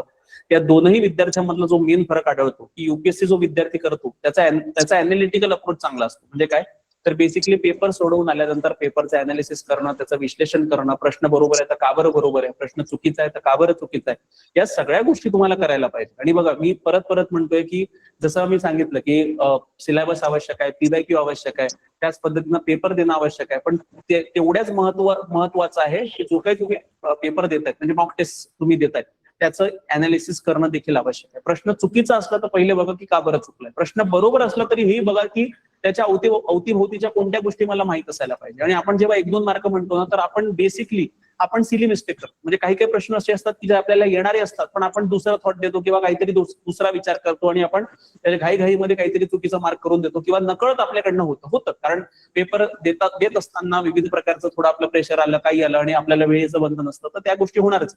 पण एवढंच एन्श्योर करा की पेपर देत असताना तुम्हाला पूर्ण कॉन्सन्ट्रेशननी 100% तुमचं लक्ष त्या पेपरमध्ये असलं पाहिजे. आणि 1-2 मार्क असेल तर मला वाटतं हाटवट तुमचं 2 किंवा 3 प्रश्न मागे पुढे झालेत म्हणून तुमचं सिलेक्शन झालेलं नाहीये पूर्व परीक्षेचं. तर फक्त एवढंच लक्षात ठेवा, तुमचा अभ्यास चांगला आहे, सगळी प्रिपरेशन तुमची प्रॉपर पद्धतीने होत आहे. फक्त एक्झामचा जो स्ट्रेस आहे, म्हणजे एक्झाम ज्या दिवशी असते, परीक्षा ज्या दिवशी असते त्या दिवशीचा स्ट्रेस प्रॉपर हँडल करायला थोडं तुम्हाला हे करावं लागेल. मग त्यासाठी तुम्ही जे योगा वगैरे आहे ते थोडं करा. आणि अभ्यास जे आहे, अभ्यास बऱ्यापैकी तुमचा लाईनवर आहे, पण सिली मिस्टेक टाळा. आणि ओव्हर कॉन्फिडन्स जसं कधी कधी होतं की परीक्षेमध्ये, आता हे सगळ्यांसोबत घडतं की काही प्रश्न एकदम सोपे असतात, मग आपण काय करतो, आपण फक्त प्रश्न वाचला आपण सरळ टिक करतो. पण जेव्हा आपण परत दुसऱ्यांदा तो प्रश्न बघतो तो कुठेतरी आपला तो प्रश्न सोपा असतो, येणारा असतो, पण घाईघाईत आपण ओव्हर कॉन्फिडन्स मध्ये जातो आणि चुकीचा मार्क करून. असेही बहुतांश केसेस झालेत. ठीक आहे, हे आमच्या विद्यार्थ्यांसोबतही घडतं, हे आमच्या स्वतःसोबतही झालेलं. म्हणून आपण जे 1-2 मार्क पर्यंत म्हणतो ना, हे 1-2 मार्क जनरली आपले जे राहतात, म्हणजे 1-2 मार्कमुळे आपली परीक्षा राहते, हे या कारणामुळे राहते. म्हणून बाकी तुमचा अभ्यास वगैरे योग्य आहे, फक्त या सिली मिस्टेक ज्या पेपरच्या दरम्यानच्या आहे थोडा अवॉइड करा. आणि पेपरच्या दरम्यानचा जो स्ट्रेस आहे ते हँडल करायला शिका. हे बघा, जो टॉपर असतो ना, तर टॉपरलाही स्ट्रेस येतं, जो कधी अभ्यास करत नाही त्यालाही स्ट्रेस येतं, सगळ्यांना स्ट्रेस येतं बरं का.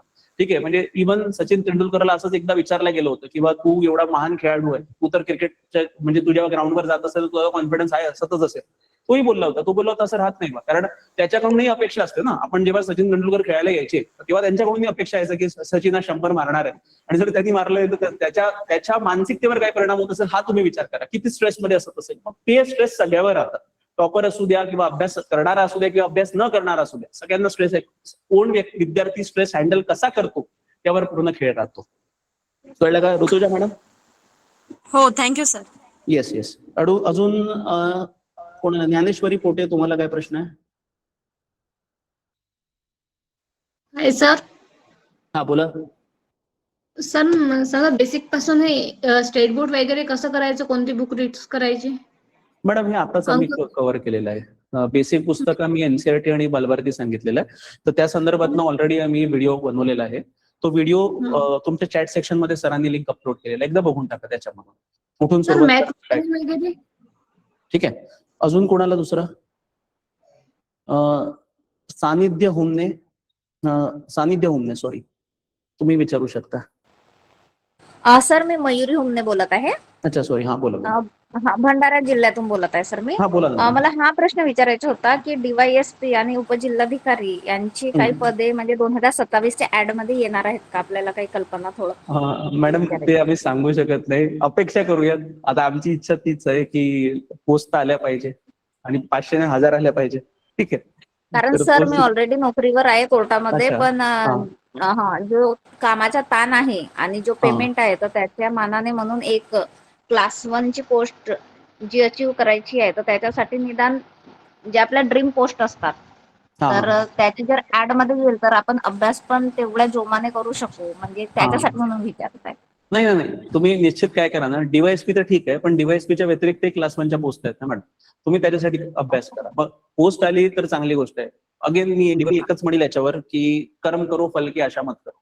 ठीक आहे, कर्म करा, तुम्ही ठीक आहे अभ्यास sir, करा, thank you. पोस्ट काढा कोणते आले ते आणि हे करा. आणि मी एकच गोष्ट सांगतोय, तुम्ही जॉब करत आहात, म्हणजे कोणी गृहिणी असते, घरी घरचं काम करत असते, प्रत्येक कामाला महत्व राहतं आणि प्रत्येक काम करत असताना तुम्हाला जनरली जे म्हणतो ना की थोडा एक स्ट्रेस येणारच आहे. स्ट्रेस म्हणजे कसं की अभ्यासाचा, जसं आपण अभ्यास करतो म्हणतो तर कुठेतरी आपल्याला वेळेचं नियोजन करावं लागतं, या सगळ्या गोष्टी असतातच. आणि त्या गोष्टीबाबत आम्ही फ्रँक आहोत. तुम्ही जर तुम्हाला अशा प्रकारचे काही डाऊट असतील वैयक्तिक लेवलवर तर सरळ आमचे नंबर चॅट सेक्शनवर आहेत किंवा तुमच्यापर्यंत आमचे नंबर पोहोचलेले आहेत. तुम्ही पर्सनली कॉल करा की तुम्हाला काय, कारण प्रत्येक विद्यार्थ्याचा प्रॉब्लेम वेगवेगळा असतो आणि त्यानुसार मग सोल्युशन्स वेगवेगळे राहतात, हे लक्षात ठेवा. एकच स्ट्रॅटेजी सगळ्यांना अप्लाय करत नाही. आणि मी परत एकच गोष्ट सांगतो सगळ्या विद्यार्थी मित्रांना की जसं 1000 जर सिलेक्शन होत आहेत तर त्या 1000 विद्यार्थ्यांच्या 1000 स्ट्रॅटेजीज वेगवेगळ्या राहतात, हे लक्षात ठेवा. आपल्याला जर सिलेक्शन करायचं असेल तर तुमची स्ट्रॅटेजी त्या 999 विद्यार्थ्यांपेक्षा वेगळीच असणार, हे लक्षात ठेवा. मग काहीतरी स्वतःचं इनोव्हेशन आपल्याला त्यामध्ये आणणं अपेक्षित राहतं. ठीक आहे, तर असं तर बेस्ट विशेष मॅडम. प्रश्न सर, आपल्या क्लासच्या काही मेन्स साठी नोट्स वगैरे किंवा बुक्स असतील जे आम्ही परचेस करू मॅडम तुम्ही ना फक्त काय करा, टेलिग्राम चॅनल जॉईन करा, तर लगेच हे सेशन झाल्यानंतर सगळ्या लिंक वगैरे आम्ही तिथेच टाकणार आहे, तिथून तुम्हाला नोट्स वगैरे सगळं मिळून जातं. ठीक आहे, ठीक आहे sir, thank you sir. Mayur Deshmukh तुम्ही प्रश्न विचारा, शेवटला प्रश्न राहिला. बाकीच्यांचे प्रश्न जे आहेत ते आपण तुम्ही आम्हाला वैयक्तिक आमच्या नंबर आहे, तुम्ही डायरेक्टली कॉल करू शकता. मयूर विचार. Hello sir, I am audible? Yes, you are audible, just go yeah. Sir मी फुल टाइम सॉफ्टवेअर इंजिनियर आहे. मी पुण्यामध्ये जॉब करतो एका IT कंपनीमध्ये. आणि आता माझा आणि MPSCचा म्हणजे मी जस्ट फ्रेशर आहे. तर मला तेच विचारायचं होतं की आता मला MPSC साठी प्रिपेअर करायचं आहे, जसं डेप्युटी कलेक्टर किंवा क्लास 1 च्या पोस्ट आहे त्याच्याकरता. तर माझा काय स्ट्रॅटेजी असायला पाहिजे, मी सुरुवात कुठून करायला पाहिजे? मी टोटली ब्लँक आहे सध्या, म्हणजे मला काहीच आयडिया नाही. अच्छा, ठीक आहे. बघा, पहिले तर माझं असं म्हणणं राहील की तुम्ही नवख्यात या परीक्षा प्रोसेसला, आणि तर पहिले तुम्ही सिलेबस बघा. सिलेबस सोबत पहिले सिलेबस झाला की सिलेबसचा प्रॉपर प्रिंटआउट काढा. हे बघा, आपल्याला सवय कशी असते, आपण ऑनलाईनचं योगा म्हणून सगळं मोबाईलवर करतो, असं करू नका. सिलेबसचा 2 प्रिंटआउट काढा. एक प्रिंटआउट तुमच्या बॅगमध्ये नेहमी असली पाहिजे आणि दुसरी प्रिंटआउट तुम्ही तुमच्या स्टडी टेबल जिथे अभ्यास करत आहे तिथे चेक करू शकता. सिलेबस पहिले चांगल्याने वाचन करा सिलेबसचं. आणि दुसरं म्हणजे PY. ही प्रोसेस सगळ्यांना कॉमन आहे. तुम्ही मग सॉफ्टवेअरमध्ये असू द्या किंवा इतर क्षेत्रात असू द्या. तर दुसरं म्हणजे PYQचं बुकलेट मार्केटमध्ये मिळतं. मागच्या 10 ते 15 वर्षाचे जे प्रश्न आहेत सेग्रिगेटेड टॉपिक वाईज ते तुम्हाला मिळतील, तर ते घेऊन टाका. या 2 गोष्टी तुम्ही करा आणि याच्या आधारावरून तुम्हाला अंदाज येऊन जाईल की कशा पद्धतीनं प्रश्न विचारत आहे, किती डेप्थ मध्ये जाऊन प्रश्न विचारत आहे. तर हे बेसिक जे आहे, म्हणजे हे बेसिक पहिले तुम्ही तुमचे क्लिअर करा. आणि यानंतर मग नेमकं आता सुरुवात करताना कसं करायचं, तुम्ही जॉब करत आहात तर पहिले तुम्हाला किती वेळ मिळतो हे पहिले बघा. म्हणजे वेळ म्हणजे कसं की दिवसातनं किंवा जॉब करता करता तुम्ही किती तास काढू शकता. आणि तुम्ही सॉफ्टवेअर इंजिनियर असल्यामुळे तुम्हाला सॅटर्डे संडे ऑफ राहतो. तर या 2 दिवसात तुम्हाला अजून जोराने अभ्यास करायचा आहे. म्हणजे दिवसातनं तुम्ही 3 ते 4 तास जरी काढले तरी पुरे आहे. म्हणजे 4 तासाचा जर आपण ऍव्हरेज घेतला तर 5 चोक 20 होतात. आणि 2 दिवसाला जर तुम्ही 8-8 तास केले तर 16 म्हणजे 36 तासाचा जवळपास तुमचा अभ्यास होतो. म्हणजे 30 ते 35 तास अगेन टार्गेट. जॉब करणाऱ्या विद्यार्थ्यांनी टार्गेट 30 ते 35 तासाचा ठेवायलाच पाहिजे आठवड्याचा, हे लक्षात ठेवा. आणि या स्पेसिफिक अवर्स मध्ये मग तुम्हाला प्लॅनिंग करायची आहे की मग सुरुवात कुठून करावी. आता बघा, इथे कसं असतं ना की तुम्ही NCERT आणि बालभारती या पुस्तका जर तुम्ही आता वाचायला घेतले, ठीक आहे, तर तुम्हाला किमान 3-4 महिने ते कव्हर करायला लागतील. मग बेटर आहे की ज्या सिलेक्टिव्ह NCERTs आहेत किंवा बालभारतीच्या पुस्तकं आहे, जर तुमचं मराठी माध्यम असेल तर बालभारती वाचा, जर इंग्लिश असेल तर NCERT वाचा. तर सिलेक्टिव्ह एनसीईआरटी फक्त वाचा. ते सिलेक्टिव्ह कोणत्या वाचायचे आहे ते आम्ही आमचं युट्यूब टेलिग्राम चॅनल तुम्ही जॉईन करून टाका, त्यावर आम्ही एक व्हिडिओ टाकूच लवकरात लवकर. तर त्या माध्यमातून तुम्हाला कळेल की मोजक्या एनसीईआरटी किंवा बालभारती जरी वाचल्या तरी तुमचा एक पाया बनतो आणि त्याच्या आधारावर मग तुम्ही सरळ जे आपले 4 विषय आहेत, इतिहास, भूगोल, राज्यशास्त्र आणि अर्थशास्त्र, यांना सामोरे म्हणजे हे चांगल्याने करा. हे स्टॅटिक सब्जेक्ट आहेत. का बरं? 60% वेटेज पूर्वचं या 4 विषयावर आहे, 50 ते 60% वेटेज मुख्यचं या 4 विषयावर आहे. तर हे लक्षात ठेवा. हे 4 विषय चांगले झाले मग त्याच्यानंतर मग तुम्ही सोबत करंट अफेअर, जसं निलेश सर तुम्हाला म्हटलं की एकदम करंट अफेअर आपण काय करतो शेवटी अभ्यास करतो, तसं करू नका. दिवसाला 1 तास तरी करंट अफेअरला द्या. अर्धा तास पेपर आणि अर्धा तास तुमचा अर्धा तास मॅगझिन असू द्या किंवा जे मासिक आहे ते. पण आता तुम्ही जॉब करता, तुम्ही एकदम 1 तास नाही देऊ शकत. तुम्ही 15-15 मिनिटं दिली तरी चालेल. म्हणजे 15-20 मिनिटात एखादा पेपरचा एखादा संपादकीय वाचायचा आणि 15-20 मिनिटं आपली मासिक वाचायचं. अशा पद्धतीनं तुम्हाला एक नियोजन करावं लागेल. म्हणजे हे कसं आहे ना, जॉब करता करता प्रॉपर प्लॅनिंग कसं करायचं याचा एक व्हिडिओ मी स्वतः बनवलेला आहे. अगेन तुमच्या चॅट सेक्शनवर सरांनी तिथे लिस्ट टाकलेली आहे व्हिडिओची. प्रत्येक व्हिडिओचं टायटल आहे, त्याच्यामध्ये लिस्ट आहे, तर तुम्हाला तिथून पूर्ण डिटेल्स कळेलच. त्याच्यानंतरही जर तुम्हाला डाऊट असेल तर मग तुम्ही सरळ माझ्या नंबरवर मला कॉन्टॅक्ट करू शकता. चालेल. ठीक आहे मयूर. ठीक आहे गाईज, आपण बऱ्यापैकी इथे आपण जास्तीत जास्त प्रश्न विद्यार्थ्यांचे कव्हर करायचा प्रयत्न केलेला आहे. ठीक आहे. तर या व्यतिरिक्त जर तुम्हाला अजून काही शंका असतील, बघा परीक्षेसंदर्भात प्रत्येक विद्यार्थ्याच्या शंका वेगवेगळ्या असतात, ते आम्ही मान्य करतो. त्या अनुषंगानेच जसं उत्तर लिखाणासंदर्भात जर तुम्हाला डाऊट असेल तर आपण येणाऱ्या काळामध्ये फक्त काही जे स्पेसिफिक वर्कशॉप आहे, काही सेशन्स जे आहेत ते परीक्षा निहाय आपण घेणार आहे. आता या स्पेसिफिक वर्कशॉपचा पर्पज असा असतो की जनरलाइज जे डाऊट असतात त्याचं रिझॉल्युशन तुम्हाला करता यावं म्हणून आम्ही स्पेसिफिकली हे सेशन तिथं आधी केलं होतं. ठीक आहे. तर या व्यतिरिक्त जर तुम्हाला काहीही डाऊट असतील तर आमचे नंबर तिथं चॅट सेक्शन मध्ये दिलेले आहेत. ठीक आहे. तुम्ही डायरेक्टली आम्हाला तिथं कॉल करू शकता. तर अशा पद्धतीनं तुम्हाला काय करायचंय, अशा पद्धतीनं तुम्हाला अप्रोच करायचंय. आणि आता सर्वात महत्वाचं म्हणजे तिथे अनाउन्समेंट जी, ठीक आहे, आता जे शेवटलं मी तुम्हाला सांगितलं होतं सुरुवातीपासून की काही अनाउन्समेंट इथं होणार आहे. आता ती अनाउन्समेंट काय आहे, तर तुमच्यापैकी बहुतांच्या विद्यार्थ्यांना आमच्या बॅच जॉईन करायच्याच आहे. पण काही विद्यार्थ्यांचं असं असतं की कोणाचा फीमुळे प्रॉब्लेम होतो, कोणाच्या काही कारणामुळे तिथं अडतं. तर या सगळ्या विद्यार्थ्यांना तिथं यांचा हा जो प्रॉब्लेम आहे फीचा, हा सॉल्व्ह करायसाठी इथे आम्ही आता एक अनाउन्समेंट करतोय. ती म्हणजे काय की आता 15 ऑगस्टच्या उपलक्ष्यामध्ये आपण काय करतोय की आता आपण जी बॅच आपली समर्पण बॅच मराठी आणि इंग्रजी या दोन्ही माध्यमातून काय जी अवेलेबल आहे, ही बॅच आता तिची फी जी प्राइस आपली 30,000 रुपये होती, याची प्राइस आपण 33% डिस्काउंट सोबत 19,999 म्हणजे फक्त 19,999 आपण केलेली आहे. तर हे खूप मोठा जे ऑफर आहे, खूप मोठा ऑफर म्हणजे हा वर्षातला मोठा ऑफर असतो आमचा. तर हा मी आता लॉन्च केलेला आहे आणि हा सर्वप्रथम जे विद्यार्थी सेशन अटेंड करणार आहे त्यांच्यासाठी हा ओपन झालेला आहे. तुम्ही सरळ आमच्या ऍपवर जाऊन सरळ ही बॅच विकत घेऊ शकता. त्यामध्ये देखील इन्स्टॉलमेंटचं ऑप्शन अवेलेबल आहे. तुम्ही हे 20,000 रुपये फी आहे हे 4 इन्स्टॉलमेंट मध्ये देऊ शकता. आणि परत सांगतोय विद्यार्थी मित्रांनो, कोणताही क्लास जॉईन करायच्या आधी त्या क्लासची ऑथेंटिसिटी तपासा. त्यामध्ये कोण शिकवत आहे, जे शिकवणारे आहे त्यांनी खरंच ते परीक्षा दिलेल्या आहेत का, इंटरव्ह्यू दिलेले आहेत का, हे तपासणं फार आवश्यक आहे. म्हणजे आता जी आमची पूर्ण अख्खी टीम मी इथे दाखवली आहे, प्रत्येक टीचरनी किमान एकदा तरी युपीएससी किंवा एमपीएससीचा इंटरव्ह्यू दिलेला आहे. अशीच फॅकल्टी इथं तुम्हाला शिकवणार आहे. तर या कोर्सचा तुम्ही अवश्य लाभ घ्या. आणि यामध्ये लिमिटेड सीट्स आहे, मी परत सांगतोय, कारण आम्ही क्वालिटीवर काम करणारे लोक आहोत. आणि आमचा मेन उद्देश काय की जास्तीत जास्त निकाल आम्हाला काढायचे, त्या अनुषंगाने आम्ही काम करतोय.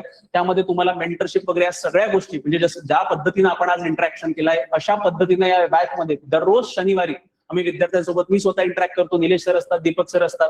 आमचा पर्पज हाच आहे की विद्यार्थ्याला जे काही प्रश्न जात आहेत, जे काही डाऊट येत आहेत, त्याचं समाधान या स्पेसिफिक बॅच अंतर्गत तुम्हाला मिळणाऱ्या. विद्यार्थी मित्रांनो, पूर्व परीक्षा, मुख्य परीक्षा आणि इंटरव्ह्यू हे 3ही टप्पे तुमचे कव्हर होणार आहे.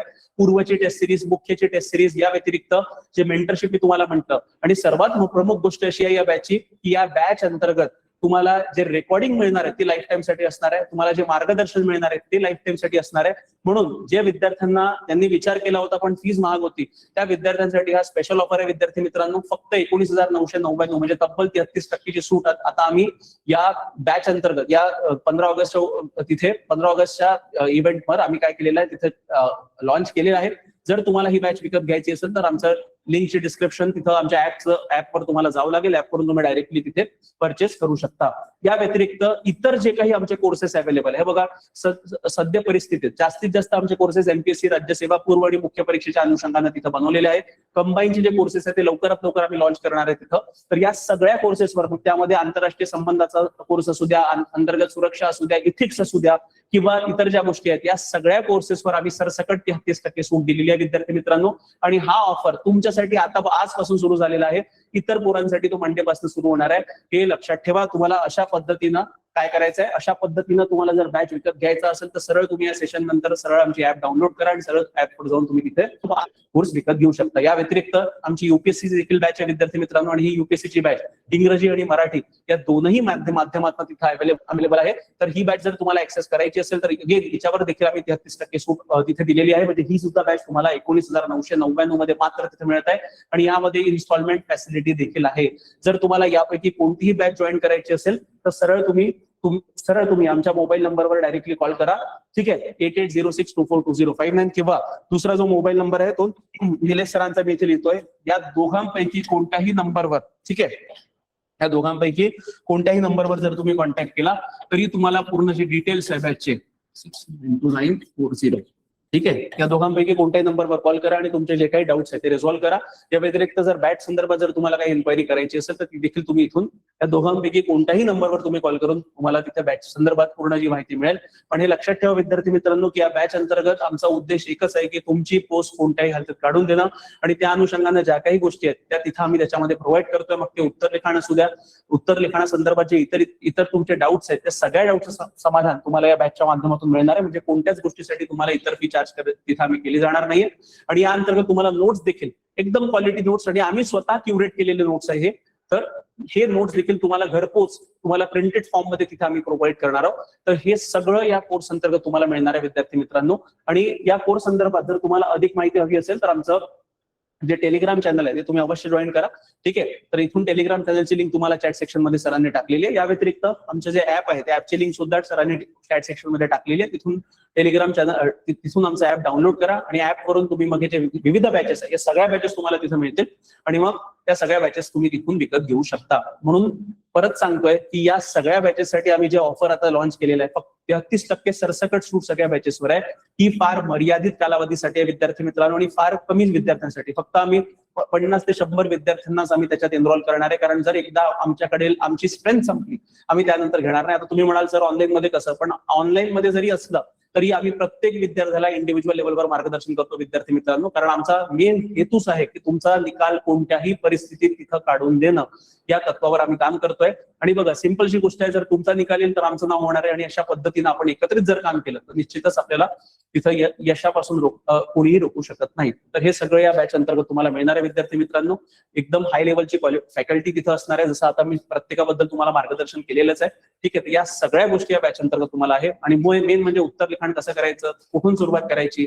ठीक आहे, मग प्रत्येक आठवड्याला तुमची टेस्ट सिरीज होते याच्यामध्ये, ज्याला मी वीकली इव्हॅल्युएशन टेस्ट म्हणतो. आणि बेसिकली जे मी तुम्हाला आता सांगितलंय ते अभ्यासापेक्षा महत्वाचं आहे अप्लिकेशन ऑफ नॉलेज. आणि त्या अप्लिकेशन ऑफ नॉलेजवर आमचा इथे जास्त फोकस असतो की तुम्हाला नॉलेज तर दिलंच जातं क्वालिटी लेवलचं, पण त्यापेक्षा महत्वाचं आहे की अप्लिकेशन तुम्ही कसं करताय त्याचं देखील इव्हॅल्युएशन केलं जातं.